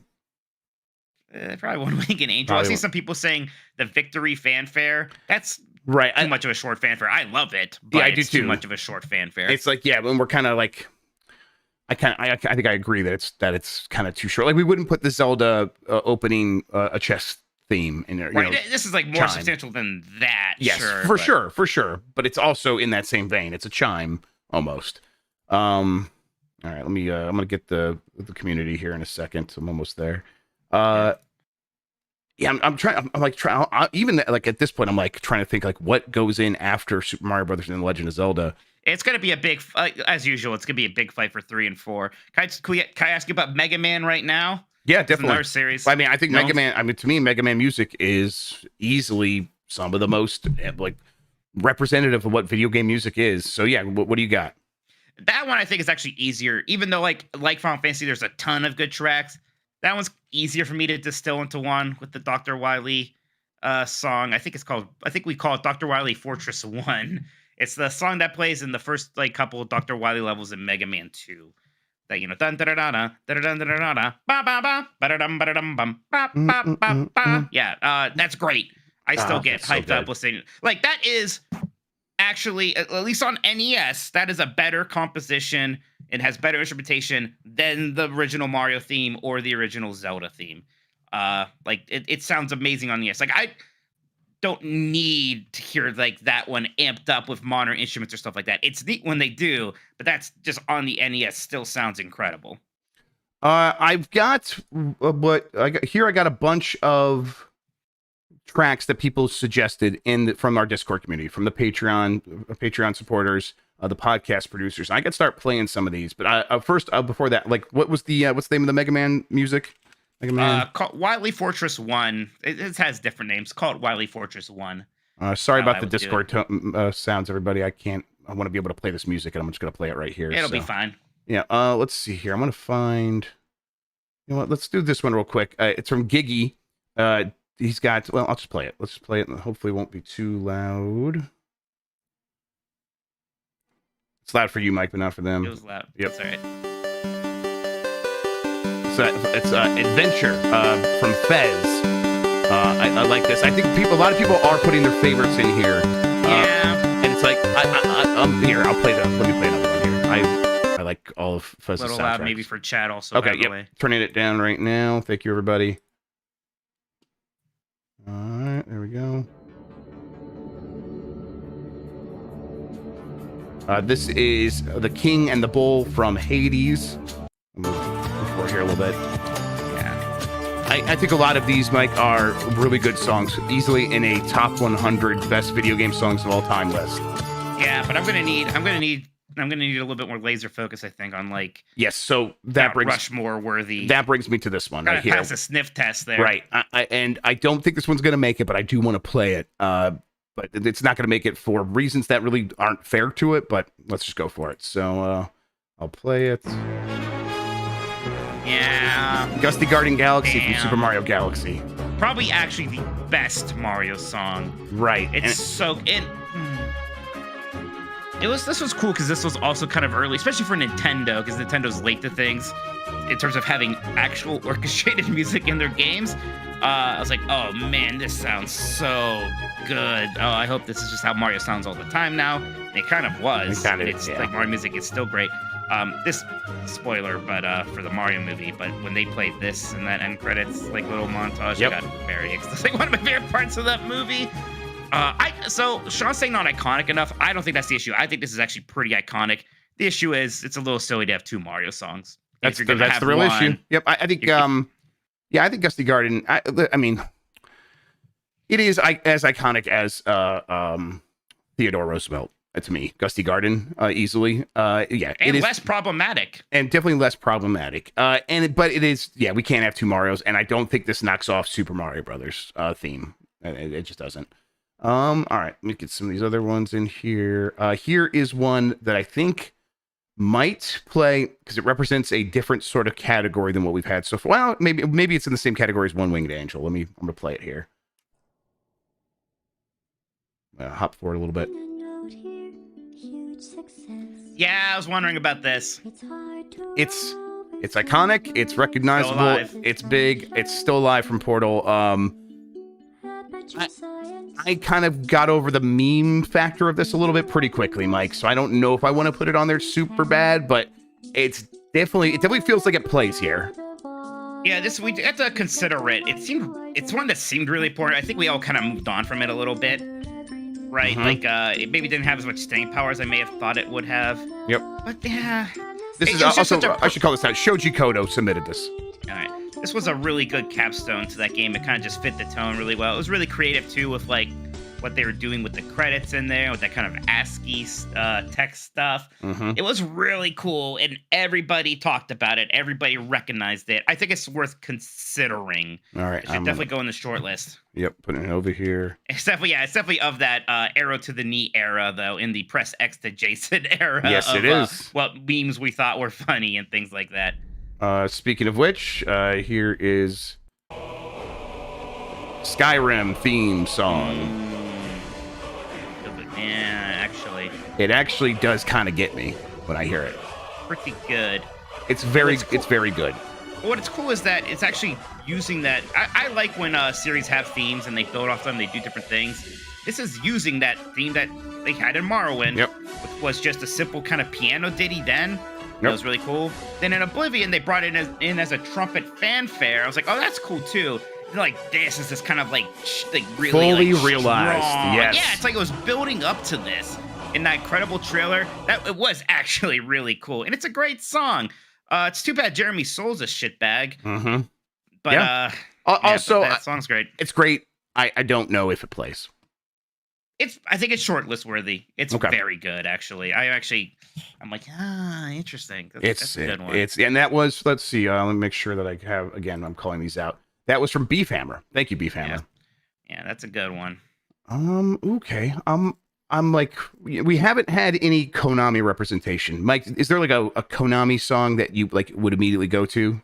2, Vampire Killer, Castlevania, and then the Metal Gear Solid theme. Metal Gear Solid. Man, I'm butthurt about the Metal Gear Solid theme because it was awesome, and I loved hearing it in each new game. They did it 1, 2, 3, and it was great. And 3, it came in as like a Spanish guitar at one point. It was awesome. And then like some like Russian radio like people played some Russian like orchestra song that was similar to Kojima, like as a gotcha moment. And Kojima looked like he had just been like accused and found guilty of plagiarism as a capital offense. It's like, no, it's just music, dude. You know, you kind of borrow motifs and stuff. And then the theme wasn't in anything anymore. It's like, oh, come on. That theme was awesome. That was such a, I don't know. That always rubbed me the wrong way. It was so weird playing Metal Gear Solid 4, which is full of callbacks everywhere and not have that theme playing. That's the worst part about that game, actually. Even worse than not having David Hayter is not having that theme. Yeah, it was awkward. Well, that was 5, but yeah, it was awkward. Oh, yeah, sorry. Yes, that's right. Yes. But that 5 didn't have it either, right? I mean... Well, 5 also didn't have it yet. Yes. But by then, I was, like, used to it. This is Symphony of Night, Crystal Teardrops. Lewis AG is dropping this one. This is what made me think of Konami, but I'm going to say that what the Konami ones you mentioned are going to be more iconic, even than that. And we'll see. Actually, we'll do this one right here. Thank you, Wolf. I saw you in chat yelling at me. Let's see. Metal Gear Solid 2 theme is. Yep. Yeah. This is another one too that played with a trailer that at the time just absolutely melted this trailer, ears and eyes. Yeah. I think this is the first time I actually saw like that style of trailer for a video game. Fuck, this music's so good. Oh yeah, it's incredible. It's also very 90s political thriller. Yeah, when we were watching Speed on Dan Reichert's Twitch thing, and it's the same exact sound. Yep. Like Speed soundtrack. Every sort of Harrison Ford movie from the 90s had this sound to it. But this melody, it annoyed me so mad when they just stopped using it because of a stupid reason. Should I put the Metal Gear Solid theme on the short list? Yeah, I think out of those Metal Gear Solid themes, maybe the one to consider. I do like that quite a bit. That was Persona Wolf who dropped that for us, the Uncharted Wolf. Yeah, I saw Brian Rosen chat say anything about Chrono Trigger. Chrono Trigger does have really good music. Like the one I would actually want to consider more, and it's weird because the game itself not nearly as good, but Time Scar from Chrono Cross is like the video game song that elevated beyond its game the most to me. Like, everybody was listening to Time Scar at the time, way more than who actually liked or played Chrono Cross. Time Scar was gorgeous. Yeah, again, like, really coming in strong with this instrumentation, which was still kind of, this is PlayStation 1. Yep. This stuff was still pretty new and exciting. Very cool at the time. Yeah, and like this was, I remember there was like a sample CD you got. I forget if it came with a magazine or if it came with pre-ordering the game or something. I remember my brother just like playing this thing. We would just sit in his car because the CD players, and we just sit there and listen to this track on repeats.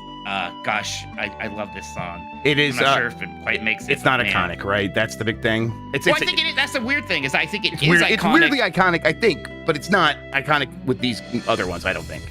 maybe not. It's weirdly how iconic it's like. Again, when people do like video game music concerts and things like that, this song will get played usually. I think that's right. I do think it makes that cut. I think it's very close, but it's not. I don't think it's Mount Rushmore. Okay. Again, yeah. It's going to be a tough fight already because like we got. It is. We got One Wing Angel, Mega Man, still Skyrim, Metal Gear Solid theme already up there. People keep throwing out suggestions. Like for me personally, and this is not going to happen, but I'm like, people mentioned Gourmet Race. I'm like, oh yeah, I could put that on there. I love it. And people, I'm thinking Punch Out theme. I could do that. This could be all Nintendo for me, but we're not going to do that. We're definitely not. Okay, this is good. There's a good point here from chat because this song was played to the Pope.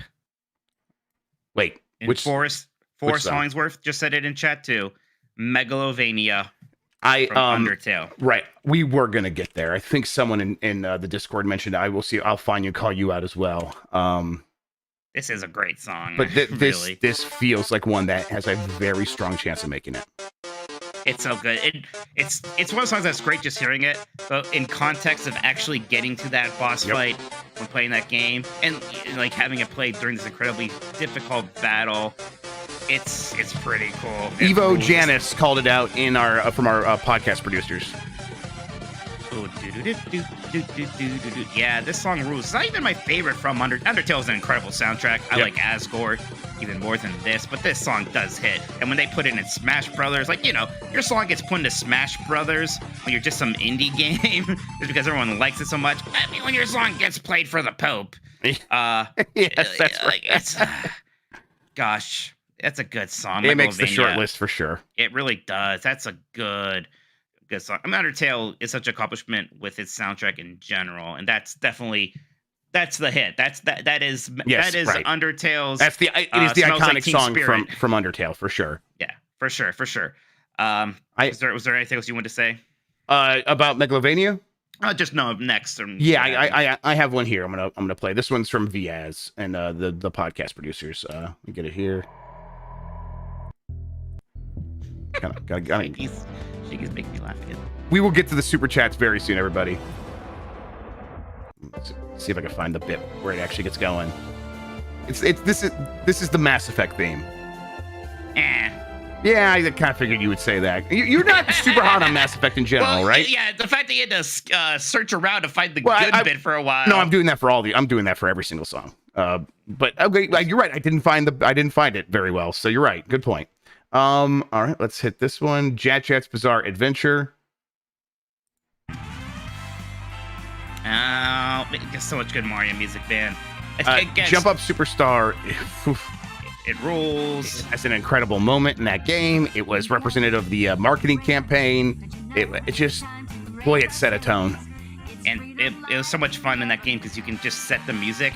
Especially once I was just hunting for all of the moons, I would just play this on loop, just running around whatever level. It just having such a good time. But yeah, in the context of that festival level, but even in the context of the marketing, it worked. It's so good. It just ruled. God, I love that game. I want to play it again. Yeah, but again, it's the same thing with Gusty Garden, man. Like, look, we could do a Mount Rushmore of Mario songs. And I think that would be in there. We definitely could. Yes, it would be. We definitely could. That's rough. Oh, can I say one from chat? Yeah, please. Help me out here. Yeah. And the memes might work against this one, actually, which is maybe sad, but Guile's theme from Street Fighter 2. Yeah, Guile's theme. I know buddy Ben, Giant Bomb Ben, he likes Ken's theme even better. You know what, Jeff?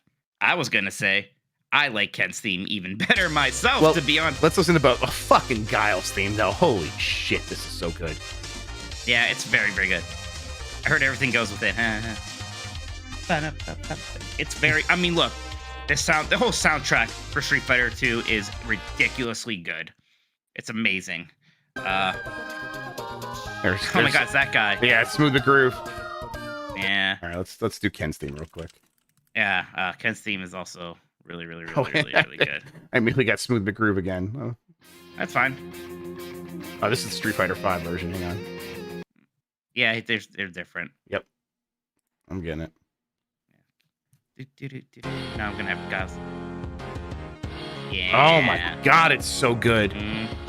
I can't remember her name, but she's just one of the best composers. Yoko Shimomura. Yes, thank you. Of Kingdom Hearts fame. Yep, she's done so many great soundtracks. Speaking of Kingdom Hearts, you were recently talking about how much you love Simple and Clean. Well, listen, it just transcends the game that it comes from. Yeah, just admit it. You thought it was something else when people were talking about it. I thought it was Outcast, So Fresh and So Clean when people mentioned it, which is like Jeff was on some show and somebody was like, "Oh, I just love Simple and Clean." And Jeff's like, "Oh yeah, me too." Yeah. And I was watching like, that's not right. No, he doesn't. And I'm like, I did the maracas thing where I was like, wait, So Simple and Clean. The sambas. That doesn't. But no, that is right. No. And that's my brain just couldn't process it. All right, if you had to pick one for Street Fighter 2, it's tough. It's tough. It probably is Guile's theme though. Although I think I like Ken's theme better. I think I like Ken's theme better too, but that's rough.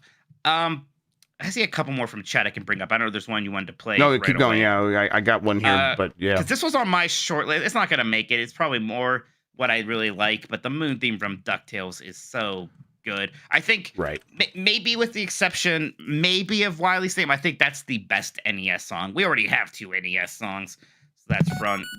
Yeah. I mean, for the freaking moon level in the DuckTales video game for the NES. Yep. And what's great is that the song actually keeps popping up in that recent DuckTales reboots. They use this quite a bit, and it's awesome. They actually contextualize it in the story and make it a part of it. They added lyrics to it. It was like a lullaby. It's incredible. Gosh, I love it. Can I do this one that was uploaded to YouTube 14 years ago? So it has 589,000 views. It's the RoboCop title theme from the Game Boy version. It's not gonna make it, but boy, this fucking song just goes so hard. Not bad. Is this Tommy? Yes, this is Tommy. This is a song. This should be the song that guy that had that weird song that he fucked to. It should be this song instead. I know, man. I thought about that a little bit. Yeah. I see a few people say this. Another series of really good music is Donkey Kong Country, and I was actually pretty happy to see specifically Sticker Bush Symphony brought up because that's my favorite. I'll do this, rips. But I just remembered something that we might have to seriously consider. Okay, let me get here. Okay. Yeah, Sticker Bush Symphony. Of course. It's just incredible. Such a good song. I feel like Aquatic Ambience maybe is a little bit more famous, but I love this. I think I like Sticker Bush Symphony a little bit more, but Aquatic Ambience is just as good. I mean, it's like they're like right there. Yeah, just both incredible. Yeah, Matt's got it. Matt's got what I was thinking about. Oh. All right, and Wong Gifts put this one in the Discord. Here we go. There's so much from Streets of Rage 2. There is. It's also a problem where just the whole soundtrack is. Yeah, that is a problem for me too. It's like, how do you pick just one, right? That's hard. Sonic kind of has a similar problem with the franchise. There's so much good music. How do I pick one? Like Green Hill Zone's the most famous, and it is very good. I don't know if it makes it. Yeah, I'm trying to think like which a Genesis game. It's probably going to be Streets of Rage 2 if we're going to put one up there or a song from a game on there. But Sonic, if there's really a Sonic one you want me to play, I can do that. Well, my favorite NES song. Well, I like Scrapyard Zone actually a lot. But then Sky Sanctuary from Sonic 3 is actually really cool. But that's kind of more favorite than anything else. Chemical Plant Zone's pretty good. Yeah, that's true. Seraphis. That's rough. Sorry, I'm looking up. I'm trying to get. I want it to be a surprise. Hang on. Oh, okay. Well, surprises are good because that means we can have some awkward silence before it happens. Well, you can cover for me too. I can vamp. I could if I want to. Yeah, you could. You might not. You might not. I just might not do that. This is I'm trying to think. Yeah, I think this is the right one. The final trailer theme from The Legend of Zelda: Tears of the Kingdom. I just wanted to listen to it again. It's good. Problem is, like the Breath of the Wild trailer song, probably won't be in the game. Right? Exactly. Yeah. But it's this whole bit right here when it just like really picks up and then the music kicks in. I think this is right. That's it. You're a horsey.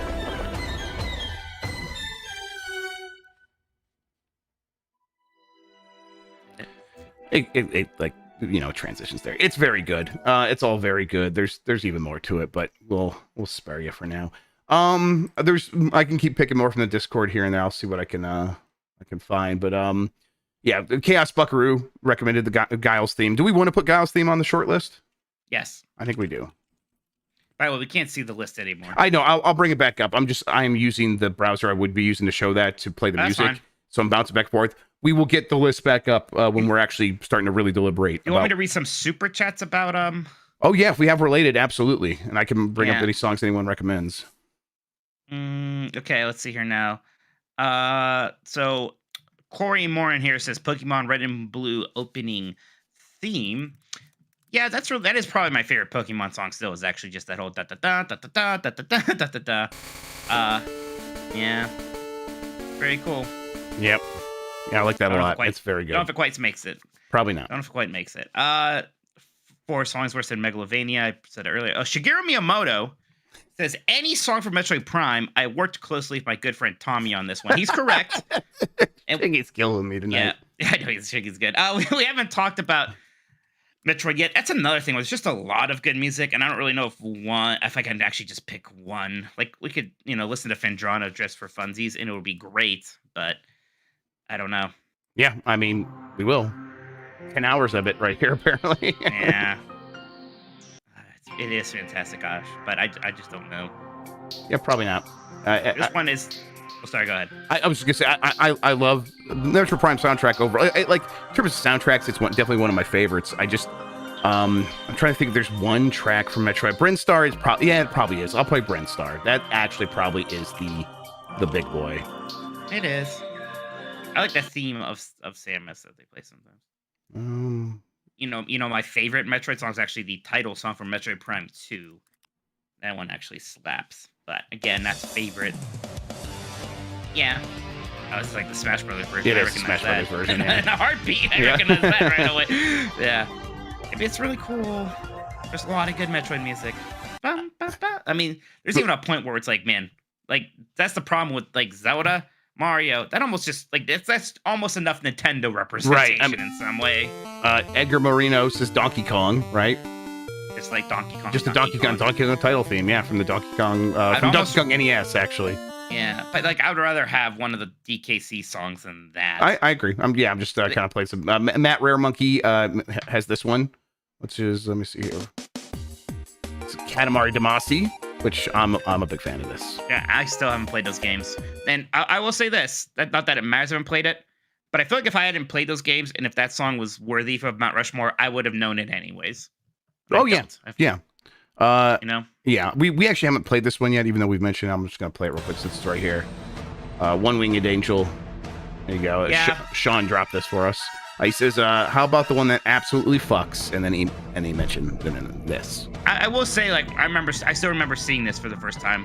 I think I talked about this before. My brother's friend just brought his save over because he actually beat the game to show us the boss fight and everything, and it actually did blow my mind that like video game music could sound like that.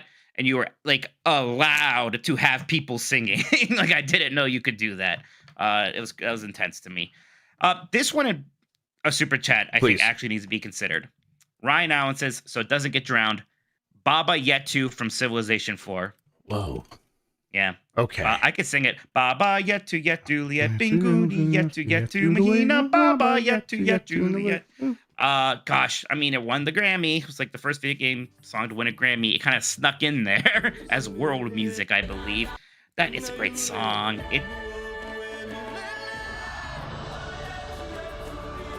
It's powerful. It's so good. slaps. It's to this so day. It has good. not worn out at all for me. It is. No, it's so impactful. Yep. To the point where like I play Civ 5, I play Civ 6. They have like their own like songs. Like, can you actually just bring back Right, Baba just do Baba Yetu. It should just be the series theme. Like it Like, is at this point. that good easily. And this is one that if you go to a video game concert, they'll play this as well. for They sure. will play Baba Yetu. Yep. It is, yeah.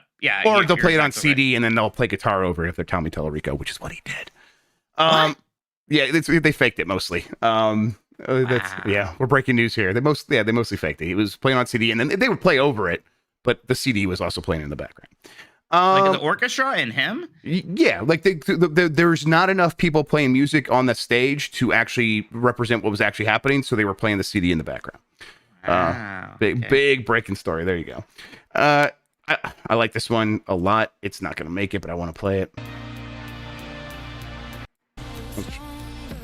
This is it's Connected Yours Forever from Tetris Effect. And it's honestly, it's probably not even the Tetris song that gets on here if there's a Tetris song. But fuck, I love this song. It's so good. Yeah, that's cool.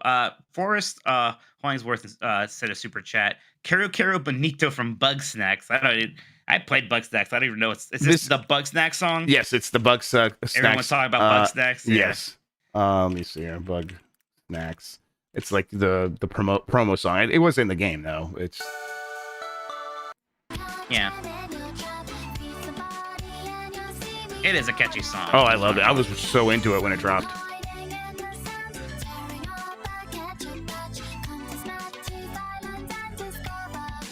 Bug Snacks. We should put this in just to troll people. They'd be so mad. Yeah. Even though it is great. Oh, all right. Here we go. Here's a real one. This comes from Magnum Infinity, podcast producer. My God. Bumble. There you go. Fuck, man. God, that's so good. We're getting near the end. How dare you, Tyler James Bay, put Bubsy 3D in here? I've got one more from a super chat suggestion from Alex, just saying, if we're talking Sonic, it has to be Mystic Cave.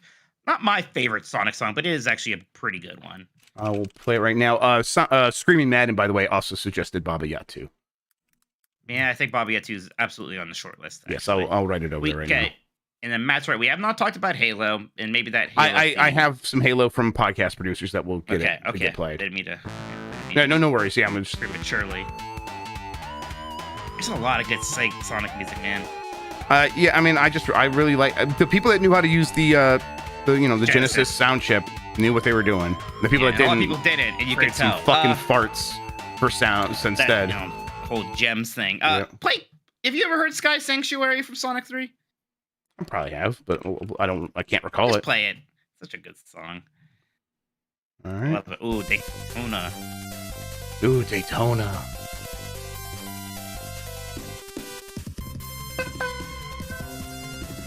I love this. That's really good. It's very good, man. Yeah, and I was talking about Sephiroth, but maybe the first time I actually heard like lyrics during a video game was in the arcade where you're playing Daytona and like Rolling Stone. Yes, God, yes, for real. This is the so coolest good. thing. All right, let me find some Halo in here. There's definitely some up here. Well, let me play this one real quick. This is from Bugadillo in the podcast producers.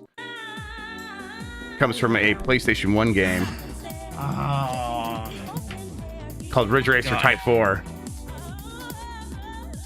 So good. This is emblematic of the time. So much so, but I don't want to be gross, Jeff. Yeah. It's orgasmic. Yeah. It's so good. It is literally what I want to, like, if I were to flip on a switch and anything could play, it would sound like this. So good. Like the drops coming in.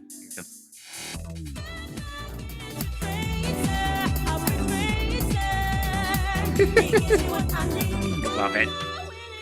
That whole soundtrack is ridiculous, by the way. Just absolutely one of the best. I don't know if it makes it. It's just not big enough. Nope. God, it's a good song. If it was a PlayStation 1 songs, I'd be fighting. Oh yeah, hard, for sure. But God, is it good? God, is it good? Oh yeah. Yep. This was a big deal also. I like that Halo 3 did it even more with like the yeah, someone this comes from Snufkin. Let's see, someone up here did Halo 3 and I'll check that out real quick. It's Bop, Tampa Bop Lightning. I think he even timestamped it for me. Oh, nice of him.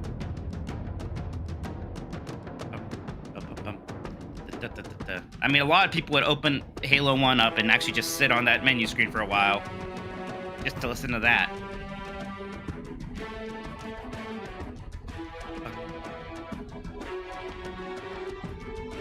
Is the Space Jam song count? No, CP, it doesn't. But thank you. It wasn't that. I had that video game. I liked it. I had it on the Sega Saturn. Was anything more 90s than playing Space Jam on the Sega Saturn? No.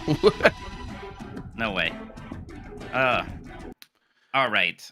All right. I think we are. Anything else? I think we're starting to kind of wrap things up. There's I might have had one more super chat one actually that came in. Yeah, hit me with it. Seraphis says the Tristram theme from Diablo 1. It is really good. We haven't even talked too much about Blizzard games. There's some good Warcraft music, man, for sure. There's good Diablo music. I don't know if any of it really makes it. You could play this Tristram theme, though. Yeah, that opening. It's pretty cool. It's really cool. We didn't talk about it in the news, but they're going to do like another Diablo 4 sort of beta stress test on May 12th. That's pretty bold, huh? Here's the Kingdom Day. Man. See how that goes. Yeah. Weird. All right. And I know there's a lot of other good songs we didn't really talk about, but I feel like within this short list Jeff has made by listening to all of these, and thank you for the suggestions, everybody, we probably have the two we're looking for, I guess, unless we want to argue one of them beats Mario Brothers or Zelda. We can have those conversations for sure. I think so right now what I have, and let me know if I missed anything: Super Mario Brothers, The Legend of Zelda, One Winged Angel, Mega Man, Wily Fortress 1, Still Alive, Skyrim theme song, Metal Gear Solid theme, Megalovania, Guile's theme, and Baba Yet 2. You don't want to put Halo on the short list? Yeah, we do that. I just got done playing, so I didn't actually put it up there. Thank you for reminding me. You're good. Halo. All right. I'll do this for you right now, because there's just too many NES songs already. If we have Mario and Zelda, I love Wily Fortress 1. I like it more than those, but yeah, it's not as Mount Rushmore-y as those two. I am afraid. Sucks. Yeah. There you go. I can tell you what I'm thinking. And I, I'm just gonna say it because I don't think the conversation is gonna end here. I think it might be Super Mario Brothers, The Legend of Zelda, and then Megalovania and Baba Yet 2. That's tough, but I think it kind of gives us a little bit of a spread over time. Although Megalovania, I mean, it's not perfect, but that's my initial reaction here. I don't hate it. I don't hate it. Twitter's gonna tell us Baba Yet 2 is a boomer pick. Jesus I know, Christ. but they can literally get fucked. Literally, They can. That's just wrong. It's just wrong. Baba Yet 2 is incredible, and anyone who knows. And it's like it's the first video game song to win a Grammy. It is not like some like obscure thing like that. That's its bona fides. Like, come on. Yeah, it's hard because let me tell you which ones I don't think are going to do it no matter what. Still Alive, probably just not. I agree. Sorry. I think the fact that Konami abandoned Metal Gear Solid kills it. I'm like, that's on them. It should be on here. They're the ones who murdered it, not us. Shame on them. Because part of me wants to get One Winged Angel on there. Because Final Fantasy itself is so important. It seems like having JRPG representation is probably important. Yeah. And it is. It would be the kind of PlayStation 1 represented, like that era. It represents that. Yeah. Let me ask you this. Is it a little silly to have like two George Washingtons with Mario and Zelda?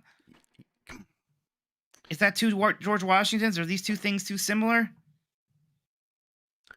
Yeah, I mean, I'm like almost there with you. It's rough though to drop one of those. But It's okay, rough. what do you just talk it out? What do you like? We're dropping Mario or Zelda, and for what? Like, what three are we putting up there then? Maybe okay. Look, maybe if you have to do one of those two, I guess you have to do Mario. I think we have to do Mario. And then you don't have Zelda. I think it's like you don't have a Zelda song. Oh, that's so weird. It's so weird to not have Mario or Zelda.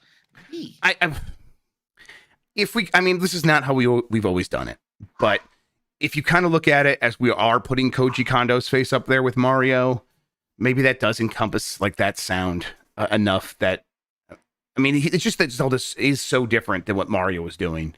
But okay, so yeah, because like part of me wants to do one of those, and then One Winged Angel, Megalovania, and Baba Yet 2. Okay, so what help me out here. Let's get rid of Skyrim. That's great. I would have actually liked to consider it more, but It's fantastic. Yes. it's not good. It's not quite enough. But I think if Skyrim doesn't make it, I think Halo doesn't make it either. Yeah, no, Halo's also really close, but not quite. Then Yeah. God of Steam is almost hurt by the memes. Like the memes somehow hurt it. Like you look at it, at first you think, oh, that's a funny joke. You forget, oh, it actually is amazing and it rocks. But them's the breaks for Guile's theme. And the Megalovania, we'll just talk about again, it is like emblematic of maybe this modern era of indie games, of kind of transcending that. There's so much that's great with Megalovania. This is rough. Yeah, it's rough. I really want Baba Yetu on there. It did win a Grammy. It is it is incredible. It is something that does play at every concert. Okay. It doesn't. I guess maybe it doesn't have to be on here. Well, I don't know. Maybe I want Baba Yetu on there more than Megalovania if it came down to that.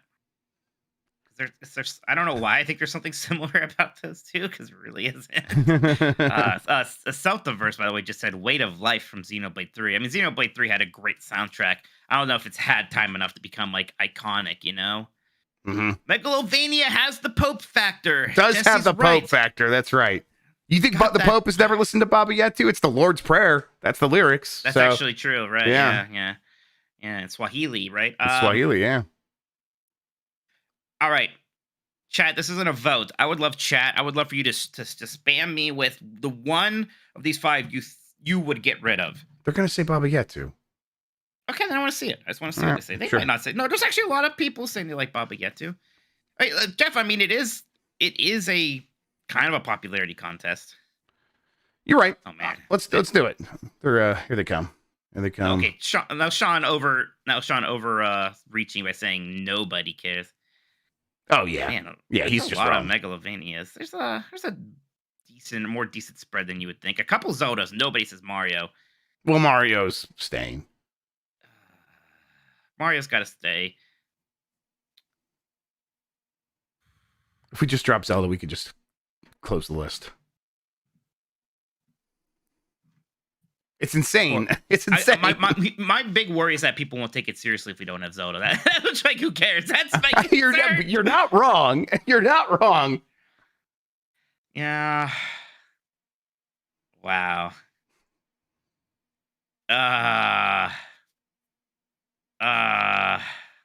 This is real rough. It's almost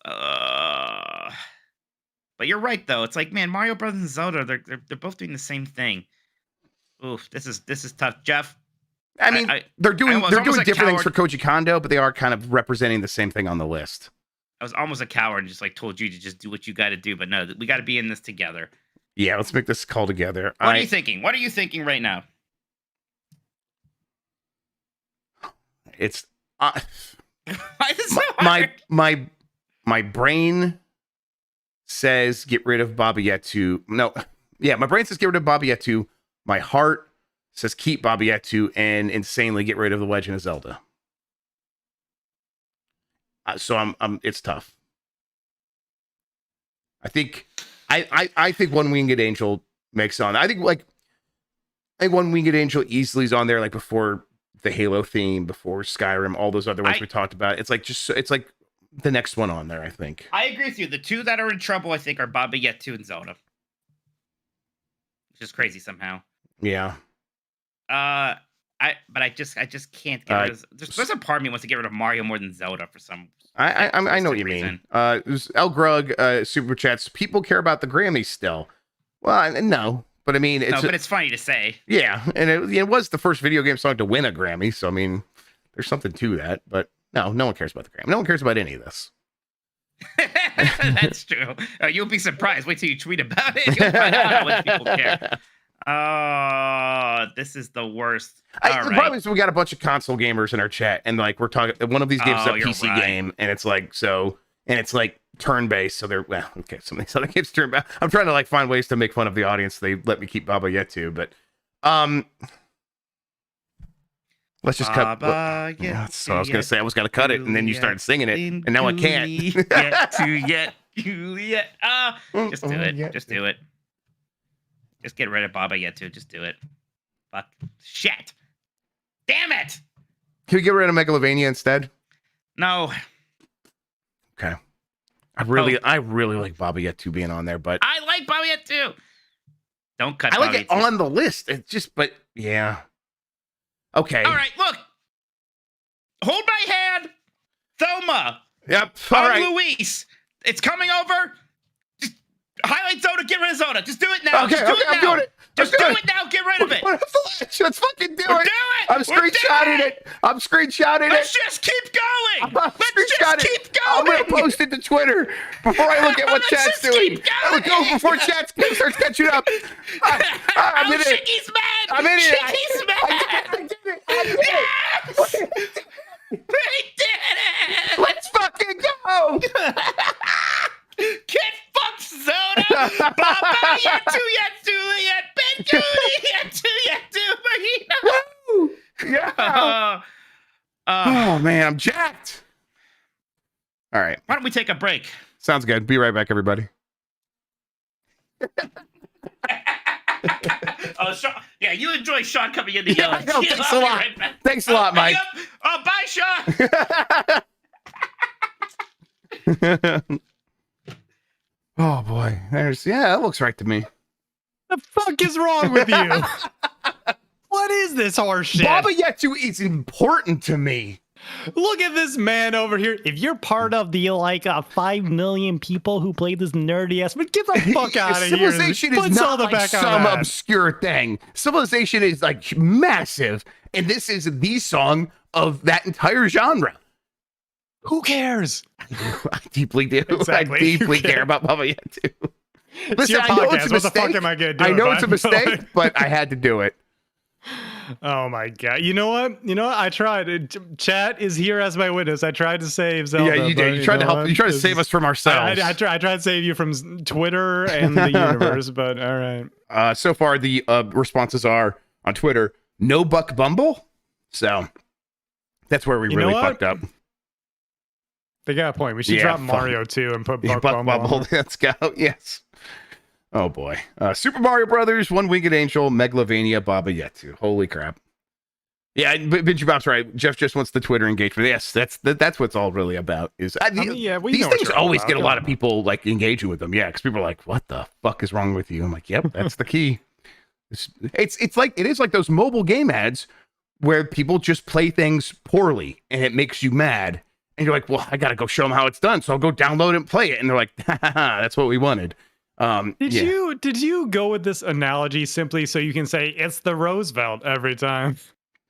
It helps. Yeah, Uh-huh. it definitely helps. It's useful. It's like it's my hammer that I can wield whenever I really needed to get one of these across the finish It's your line. hard out. You can just drop it and be like, see you, It's the losers. Roosevelt.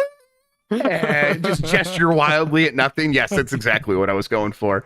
It's Oh my god. I don't something about it. It's like you don't really have to mean what you say when it's about Rushmore. It's like I just sort of like I don't know. I kind of wildly feel this way right now, and who knows? Like I don't want I don't remember who said it, but I'm gonna quote someone from Discord who was like, "You guys totally just do Mount Rushmore, so you don't actually have to decide something." right? Yes, totally, exactly. Because it's like if you have to actually decide something, you have to know what you're talking about, and that's not what this show is. Like no way. Yeah, So. yeah. Yes, like ranking. Oh, like the top 10 best Star Wars games. It's like, well, I haven't played every single one. It feels weird to like say these are the 10 best. I don't know, but Well, Mount I tell you for Rushmore. a fact, Force Unleashed would not be on there. God, Yeah. that game blows. That game blows so hard. Dude. I never could get into it. So I tried to play it a bunch of times and a bunch of different versions. I think I tried to play the DS version a whole bunch of times even. Beef Hammer finished that. The That's man fun. actually did it. That's What a fun. trooper. David Glassy, I hate you. Got myself a celebratory beer. Yeah. What's wrong with you? You know what? I'm reading. Trying to I was like- avoid the heat over here. even as I was peeing, I was like reading the comments on Jeff's tweet. I was like, oh, here it comes, and everyone is actually like, this is a good list. Yeah, it's just like, honestly, it's the most positive reaction we've ever had to one of these. Positive reaction we ever had. Although, Yeah, okay, you got here- the 20 Baba Yetu fans. Yeah, being like, Halil oh, my Heyman. people. Halil Heyman on Twitter says, list of people who remember Baba Yetu in 2023, and it's a picture of that just says the list is empty. Oh, We did it. All I'll tell you what, nothing ever felt more right than when we did it. Jesse, who's in chat and on Twitter, says the Pictionary theme for the NES, which yeah, sure. Is that a thing? I'll do it. I'll play Oh right yeah, now. that fucks. That's the same guy as the RoboCop. Is song. it really? I was gonna say Yeah. like it probably is just like that composer because it's obscure and We awesome. can see your window. I'm by pretty the sure. way. I'm pretty sure. That's I'm fine. like That's 99% sure. Here we go. Yeah, Jeff Fallon. That's right. Oh right. Yeah, right. What the fuck? Why is this so good? That's Yeah. incredible. This is like the song that GDQ played that one time, and everyone's like, "What the hell is this?" Incredible. All right, I'll bring us back in, Mike. We'll do super chats. Yeah. All right. We're back, and we're gonna do some super chats. We've got quite a few, Mike. So why don't you hit me with them? Although we did answer a few throughout. So what do we have left? Yeah, we got some here. Big Jumbo Ryan says, Hey, Jim. "No need to thank me. VR sales could be better. Just raise the price again, I guess. Need Xbox to hurry up and get good. I have a lot of stock in them." Hey, yeah, no, keep jacking up the price. You got to keep giving us money. So thank you so much, Jim. Yeah, then Jim came back with another one here. Says, "Also, we might need to censor Street Fighter 6 on PlayStation. Jury's feet are too lewd, and Cammy Chun-Li's dumpies are just too much. PS5 can't process it correctly. Sad face." I bet PlayStation 5 will manage. Don't worry. I mean, Yeah. of course, it won't be exact, but we'll be good enough. Yeah, It'll exactly. be good enough for the boys and girls. Right. It would be like scramble porn back in the day. Yeah. Patrick Morgan says, "PlayStations are flying and Jim ain't lying. What are you guys personally hoping to see from the inevitable PlayStation showcase? Also, I know we don't want to put hard dates or anything, but if you had to speculate, June or May, thanks. Do you think June or May, Jeff, for PlayStation showcase? I think it's probably May.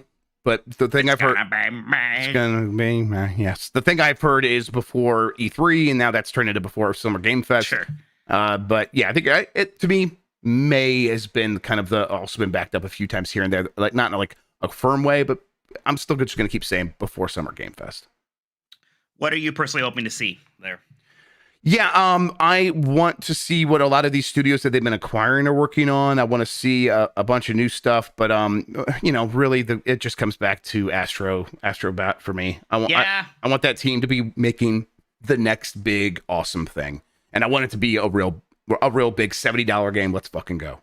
Yeah, especially since it's clear that they didn't make a VR game. I hope that team has just been plugging away at turning Astro's Playroom into something that's like on a Mario Odyssey scale. This is what I want. Tunnel Winchesters. Imagine if they go May 12th for the showcase. Even Sony's not that crazy. Yeah, that'd be pretty funny though. Other than that though, if it's something third party, Ridge Racer was usually associated with PlayStation. Like, let's bring it back. Let's do it there. That'd be amazing. It's like Ridge Racer can't just be dead forever. They gotta bring that back at some point, right? Yeah, yes, you're right. I think it's not dead forever, Mike. It's going to come back eventually. I just don't know, like, is this the time it comes back? Sure, why not? I'm with you. Sorry, Chris Tilton, who's an actual composer who did the excellent 2013 SimCity soundtrack and a bunch of other stuff. He worked on Fringe. He responded, said, "Pretty sure I disagree with most of these. I also have questions. Is Super Mario Brothers the idea of the theme or the actual chiptune in the original?"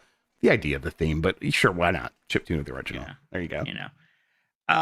Okay, then from El Grug, he says, "Do people from Ohio have to wear ankle bracelets when they leave the state so the normal people know where they are?" Yeah, Jeff, did you tweet a picture of your my Nintendo ankle bracelet? Yeah, that's on there. I think it might be in EA jail as well, but that makes sense. Yeah, you belong in EA jail. jail. Totally, 100%. I'm like, I think I'm in a lot of jails. Nintendo's the one I care about, but that's all on you. My access to EA has been much better since you left GamesBeat. Oh, really? I mean, they always kind of still were like, you could still mostly have stuff, but not always these days. Right now, so we'll see. Let's see. Shigeru Miyamoto says, "Oh yeah, you bad boys want that Tears of the Kingdom code, don't you? You baddies. Well then, you criminals. Let me ask my friend Chris first. God, he's so cool." Stiggy, we're sorry about the cat shines. We're sorry. I'm not allowed to say anything, am I? No. Okay. Next thing here. Someday. Someday. Hey, you Peekaboo says, "Which one of us is gonna fight Greggy? His heel actions must be stopped." Greg's huge. Yeah, He's so like, tall. He's like 6'3", right? I could destroy him. He towers over me, and I am not short like people think. You could not destroy him. I just like to say, he would. I think he would go beast mode, and yes. Yeah, Jeff would definitely has a better chance. Jeff has been in fights before. You think I've ever fought anybody? No. Well, we could do something together. I mean, he is like, did you see what he did today? He was back on his thing, back on his bullshit, because Sony's raising the price of PC games, or PlayStation games that are on PC, and then he brought out his PS5 and was laughing at him again. So, we'll I'll see him here pretty soon, and we'll do something about him. All right, I like it. Let's see. Oh, we said this one from Edgar back when. And then Nintendo says, clearly there are a lot of higher up jobs at risk at Xbox right now. Do you think Phil Spencer's job is at risk, or just the people right below him? Usually it's the people below him, but I mean, he still has people above him. I don't know. I don't know why I don't get that sense. Maybe Phil Spencer is still getting by with like, smile and charm, but is he at risk, Jeff? I'll say that he at least always seems to understand the problems that are happening. I think that he has sort of, I don't think it's at risk yet. That's not, who knows? I mean, I honestly don't know. And it's weird. It is weird to speculate like who's going to get fired and all that stuff. That's a weird thing to do, but it's part of what we do here. I think probably not yet, but I think he's going to get a chance to maybe replace some people beneath him, which might also be an odd situation. Maybe he doesn't want to do that. I have no idea. But if he does do that, he might get one more chance and sort of to like clean things up. I think the Activision deal needs to go through before any sort of wild stuff like that happens. Sure. Shigeru Miyamoto says, me and my cool friend Chris play Halo all the time. Wow, very cool. Sounds awesome, Shiggy. Josh says, Japanese version of the indie world was good. Had games like Sea of Stars, Horror Story, and the wild slap fighting game Rose and Camilla. Yeah, I didn't even think the checkout was different than the Japanese version, because there always are differences. Then Big Jimbo Ryan's back. He says, he's talking to Miyamoto. He says, Miyamoto, does an Ocarina of Time movie with Tom Holland as young Link and Chris Pratt as older Link sound like a good idea? I think it would be cool. Then Shigeru Miyamoto replied and said, Chris wants LMFAO Party Rock Anthem playing when he pulls out the Master Sword. Jim, please tell Phil to stop messaging me about Call of Duty on Switch. Yeah, Phil's the only one not in our chat now. What the heck? Yeah, I don't know. We're only speculating if he's going to be fired or not. What's his problem? Yeah, what's the deal? Yeah. Then Alex said, Gwen, Lord of Cinder, such a good piece of music. I'm willing to put my money on the table for it. I think I missed that one when I was talking about everyone else's songs, but I'd never even heard of it, I'm afraid. So sorry about that. And then just a little bit ago, BMDO, first time chatter, I believe, said, amazing show today. Great to just listen to good music. Please use this money to buy yourself a burrito. Fucking A, I will. Thank you. Thanks, BMDO. I will get a burrito. I do like burritos. Me too. I actually haven't had one in a couple of months, so it's time. We're overdue. I mean, Chipotle's always good, but like I like a Hot Heads burrito because they have all those sauces. Okay, here we go. We got the official stamp of approval, Mike. You ready? From Tommy? No, from Rebecca Stone, who normally destroys us. Yes, normally very mad at us. I don't know, man. Baba Yetu slaps so hard, we literally sang it in my high school choir one year. Are you fucking kidding me? Come at me with that. High school choirs are singing Baba Yetu. It's basically a standard. Let's go. Let's fucking go. Oh, let's go. That's it. There we go. We did it. That's it for Super Chats. You guys have any more you want to send in? We will read them before the end of the show, which is approaching, but not quite here yet. Jeff, have you been playing anything neato? Dead Island 2. Which I didn't talk about that last week, right? Because the embargo was earlier this week. No, you were alluding to like, there's a game that no one expected anything from. People are saying it's actually fun. It's fun. It's a fun game. It's a tough one. I think if I'm grading on my personal scale, which is the 5-star scale, where it's I hate it, I don't like it, I like it. I like it. I like this game. It is fun to play. It is not ambitious. It's not trying much, but when I'm out there just beating up zombies with a variety of weapons that they give me and using the skills together in the ways that they sort of synchronize together, it's a lot of fun. And it doesn't try to be more than what it doesn't try to be things that it can't be. It can't be a big open world game. It's mostly linear. There's spaces to explore for sure. but it can't be a big open world game. The game was rebooted too many times. There's too many other bigger open world games for them to try to actually pull that off. Just be what you are. Focus on the stuff that you're good at, and that is this melee combat that feels very visceral, very strong. The zombies do get up in your face, and they look really good. The whole world looks really good, but the zombies look really incredible, and it's fun to blast them apart and watch them get blown apart in really interesting ways. Like the limbs fly off. A lot of this stuff happened in the first game, but it just looks even better here. And I think for me, this is not some new idea where you're going to get a knife and you're going to be able to make it an electric knife, and then you're going to be able to pour water over there, and maybe if you throw the electric knife at the water, or you swing at a zombie that's in the water, it'll get electrocuted, and then the water will get electrocuted, and then all the zombies will get electrocuted. That stuff's happened plenty of times. It just works really well here, and it was easy to pull off, and it was a game that I was listening to, I was enjoying it, but I could see myself very easily just like, this could be a podcast game. I'm going one waypoint to the next. I'm mostly solving these really easy puzzles, and I like it because it doesn't get in its own way. It knows what it does good. It serves it up to you, and then it's going to change up the venue in which you're doing that stuff just enough to keep it interesting, at least through the first 5-6 hours that I'm playing. My understanding is it's about 20 hours. I don't see myself necessarily trying to beat this game, but I'm definitely going to do some co-op with the boys tomorrow on Giant Bomb, and we'll see how how it goes. I expect it to be a pretty good time, because even by myself, I'm having a good time. So I think I recommend it up to the point where we start talking about this is, I think, a $70 game. Yeah. And I think right. And I say at that point, wait until the price sounds right to you. If you think anything I said sounds like something you're into, if you are busy, like a lot of people are, with 5 other games that you love right now, because there's so much good stuff coming out, you do not have to rush out to get this. I don't really, it's not my job to support the developer. Like, what does this mean for games like this if we don't get it, but buy it at high price? That's not our job. Buy it when it's the price that sounds right to you. But I think if you do get into it, you're probably going to have a pretty decent time, especially if you have people to play with. But even if you're someone who just likes to jam through a single player session of a fun, melee combat game, this one really delivers. I was pretty happy with it. It's just hard though to be like, yeah, like I imagine there's a lot of people who are like, well, I gotta get Resident Evil 4, I gotta get Jedi Survivor, and then For Tears real. of the Kingdom. Do I really get Dead Island 2 in the middle of that? Even if it's maybe better than I thought, it's rough. It's not. I mean, there's no good times to release games like this anymore. But No. I think this is an Embracer Group game. I think this is probably the best game they've released in a long time.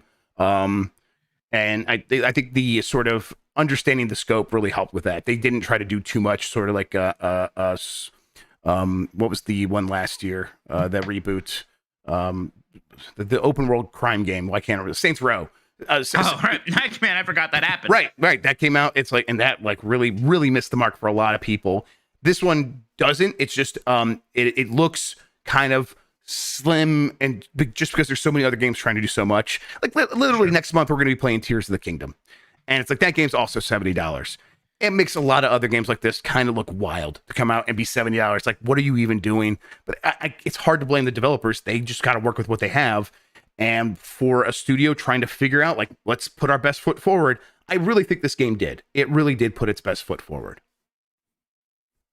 Yeah, I'm probably still not going to check it out for all those reasons you can. I mean, look, I'm not a giant zombie guy. Well, maybe I'm becoming one because I like Resident Evil a lot more than I did like this time 2 years ago. But I don't know. That might be more of a Resident Evil thing than I think Resident Evil is its very own thing. You don't like Left 4 Dead, like you. I don't even like Left 4 Dead all that much. Right. Yeah. Yes, exactly. So it's like this isn't exactly Left 4 Dead. It's definitely something else. But it's still, I think you probably wouldn't jive with this one too much. You know what I did like, surprisingly, was Dead Rising 3. The only one of those I played. It was an Xbox One launch game. I think you could probably have a decent time. If you like Dead Rising 3, I could see having a good time. This I bet I would have fun. You're right. But I know you would try out Dying Light, which I think I would actually like because it's very... People always kind of compare it to Mirror's Edge. Right, the parkour in Dying Light is pretty good, and you get that cool hang glider thing in the second half of the game, and that's really cool. I like this more than Dying Light. Dying Light, I think, does get in its own way. It's I mean, the story is really bad in Dying Light 2. Dying Light 1 is actually better than this. I like Dying Light 1 better than this for sure. Okay. But Dying Light 2, not so much. How about you? What have you been playing? Well, the Pixel remasters, they came out on Switch and PlayStation 4. But yeah, I'm hearing people are very happy with this. I'm pretty happy with it. I'm glad to hear that. Part of it is a surprise factor because it just wasn't on my radar at all. I didn't care about it on Steam. I was really just that thrown off about the fonts. It really just was that bad. And as soon as they fixed that, everything else just kind of came together. I mean, I've been playing just the first game, so Final Fantasy 1. I think that benefits from this stuff more than, say, like a 6 does, which already looked pretty good. And that one I'm a bit more wary of, just kind of maybe changing things for the sake of changing them. But here, this is just all obvious visual upgrades from Final Fantasy 1. Right. And the arranged music is incredible, actually. Like, it is fantastic. The soundtrack is so good. That has definitely been the best part. I've been loving that. Oh, hi, Tam. But, so yeah, I'm pretty happy. I really don't have much in the way of complaints. I'm actually kind of remembering how much I like Final Fantasy 1, because that is just a really fast-paced JRPG. Like, you get going in that, and it is still fun because you get to make your party, you get to pick their classes, you don't get lost very much. There's very pleasant grinding. It's like, oh yeah, I can't afford this thing, I could just go hug around the town, beat up some mods, go to town and rest up at the inn, and go and do that some more while I watch a 10-hour YouTube video about Double Dragon by Matt McMuscles. That sounds good to me. But yeah, the one thing is, so the font is good now. It's still funny that it's not default, by the way. You have to go in the options. Yeah, that's weird, but it's funny, whatever. like, it's clearly better. Right. It didn't bother me when I was just doing it on my computer here, like when I was streaming. But in handheld mode, the text is tiny, and I'm not usually somebody bothered by that stuff, but it's pretty tiny. Even I was kind of like old man holding it up to my face a bit to make sure I could read things. And there is like some dead space issues, but in general, it looks really good. It sounds amazing. These are all 6 great games, and I went from not caring about this to now being pretty sure I'm just going to play through all 6 of these again. Yeah, very excited. We have to say hi to Nick because he's guilting us for not acknowledging him. Hi, Nick. And Tamor, you want to read Tamor's super chat real quick since we've read all the rest? Yes, Tamor said, "Put Snake Eater on the list, cowards." Yeah, probably should have talked about it. It was so close. We didn't even talk about it. We did. Well, we talked about the Metal Gear Solid theme, right? Tim, and ultimately disqualified it because Konami themselves are cowards who abandoned it. Oh, Guile's theme was very close, Tam. Guile's theme made the short list. Yes, Guile's theme was like 5, I think. It was like the last one. It was the last one we deleted, I think, basically. I mean, it was 6 because we had the big fight there, but it was right there. I would love Guile's theme on there. Although I think we both like Ken's theme more, but yeah. Yeah, but I think Guile's theme's still the one we would have put on there. It was the one. Ken's theme was not on the short list. He says, "Give me my money back." I was, yeah, Jeff will do that next time he sees you for sure. Next month I'll hit you up. Thanks, Tam. Thanks, Tam. Yeah, Pixel Remasters are great. You know what? Like, I hate to say it, but like with these out, I'm not even sure if I'm going to be going too much further into the Mega Man Battle Networks. Like, I was enjoying 3 fine. I had those problems I talked about. I was like, oh, maybe I'll go back to it. But now I'm having such a good time going back to Final Fantasy, and Final Fantasy is so my thing. I was like, yeah, this rules, actually. I just kind of want to play fun. Sorry, Sean. Man, we're just pissing Sean off today. Look, it's good. The Mega Man collection is good. I should go beat 3 at some point. But, ooh, Final Fantasy. No, there's a series. This is a franchise that's had many different ways to play these games in the past. And I remember you always saying, like, you can play them on Game Boy Advance, and that was always really good, but it wasn't necessarily perfect because there was like these other versions that have this. Yeah. Is this now the definitive way to play these games, at least officially? It must. I'm not sure. I'm guessing for 1, 2, and 3 that has to be the case. Although like there's PSP versions of 1 and 2 people liked, I'm not sure, but I think this is probably the case for 1, 2, and 3. For 3, yeah, you probably don't want to play the remake of 3. Actually, you probably want this. 4 is difficult because that also had a good PSP version for the original 2D version, and then it had a 3D remake. So I don't know where people stand on 4.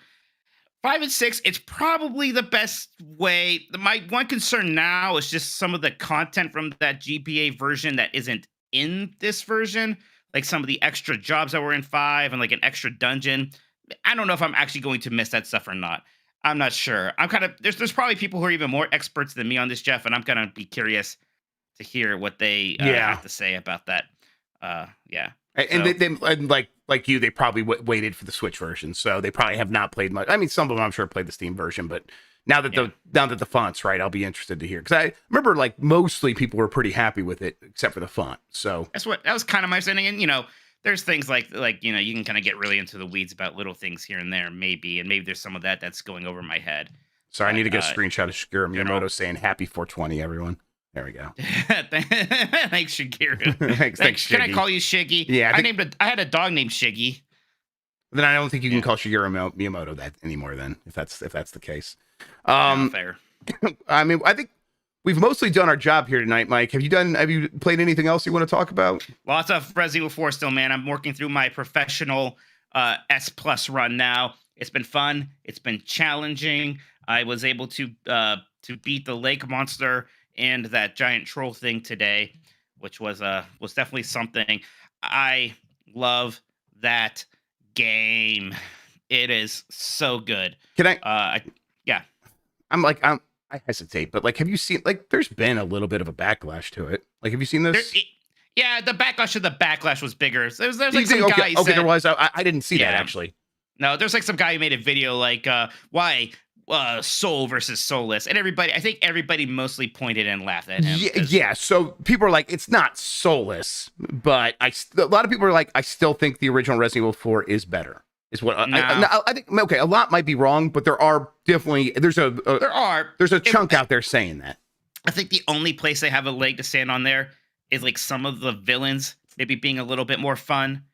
But I think in that's the exchange big for that, thing. Yeah, I think that's the thing for that. I think that's what maybe some people. But in exchange for that, Luis, much more to do, way better. Leon, much better. Isn't kind of a weird, creepy, flirty guy. Same thing with Luis. Ashley, was like not annoying anymore at all. Way better. Ada character actually kind of makes sense. It isn't just like, hey, we like her, I guess, but what's she doing here?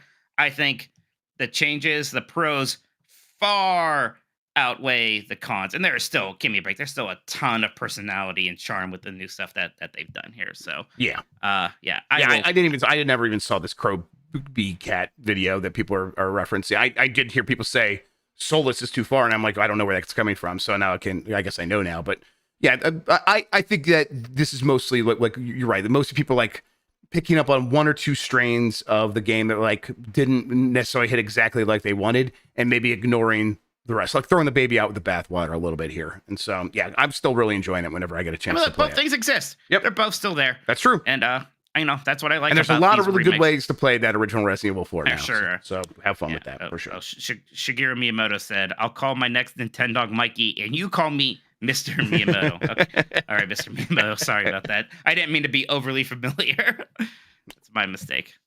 A lot of games coming up pretty soon. Wait, it's Thursday, right? It is. It feels like a Friday for some reason. I'm like, Jeff, we do this show on Thursdays. Yeah, I should like maybe download Advance Wars because it's going to be out here pretty soon. Jeez, I can't. Yeah, that's another rough thing, Jeff. Like, I kind of want to just play all these Final Fantasies. I got to check out Advance Wars though. I mean, yeah, do what you got to do. I will be playing Advance Wars. But sure will. Yeah, I'll get it in the morning. I'll just wait in the morning. I'll get it there and start playing them. But I'm gonna be playing it this weekend for sure. And it's like, that's just the start. A whole bunch of other stuff happening. Jedi Survivor very soon. A whole mess of other games are happening. Whole game mess of other games. Whole game mess of other things. And then we're going to be at Summer Game Fest before we know it. So we're going to be busy here for the next several weeks on this show. Tonight, however, we did our job. And our job here is to come here and make Tam mad at us, make Sean mad at us. A lot of people mad. That's great. I like that. Make Christian pop in and be like, what have you done? That's always makes me feel good. The Xbox fanboys haven't even gotten here yet. Yeah, exactly. Wait till they hear the first so we got half. a whole another wave of stuff to look forward to. I'm very excited. Fucking furious. Yes, it's gonna be a good time.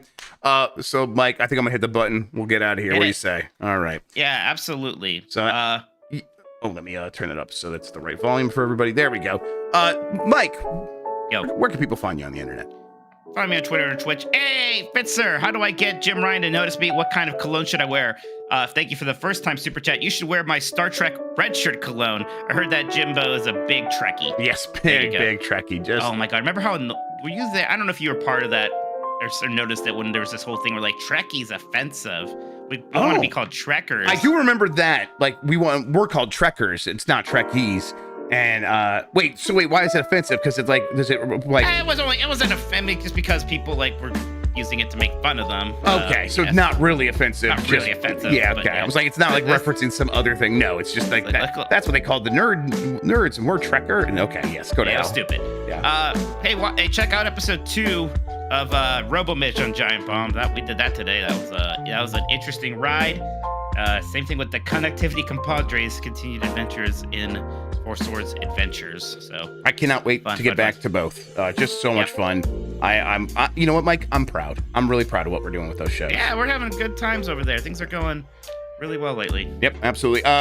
Yeah, check me out on Giant Bomb, giantbob.com. We did a good voicemail dump truck today. I had a lot of fun with that as well. We have Play It Forward happening every Monday. Be sure to check that out. We'll have a new episode on Monday of that. What are you guys doing on Professional Fridays tomorrow? Oh, I'm on Game S Mornings tomorrow too. You're on Game S Mornings tomorrow, please. And then, yes, Dead Island 2 is what we're playing. I've got, as long as all the boys unlock multiplayer. So we'll see.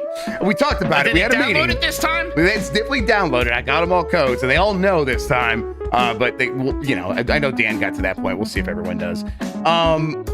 But yeah, I wanted to. Oh yes, go check out Kind of Funny's. What was it, like Love and Advice show? It was check out Kind of Funny. Check out Kind of Funny. They were doing a show earlier tonight. We called in. Make sure you check out their stuff. We harassed them. Yeah, we harassed them. Now you go there and harass them with love.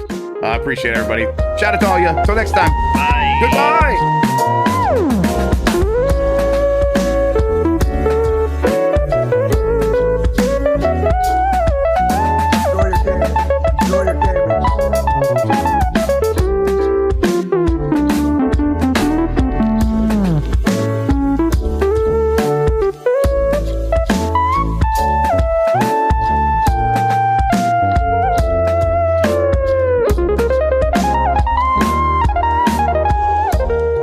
This is what I think about your list. Oh, brother, this guy stinks!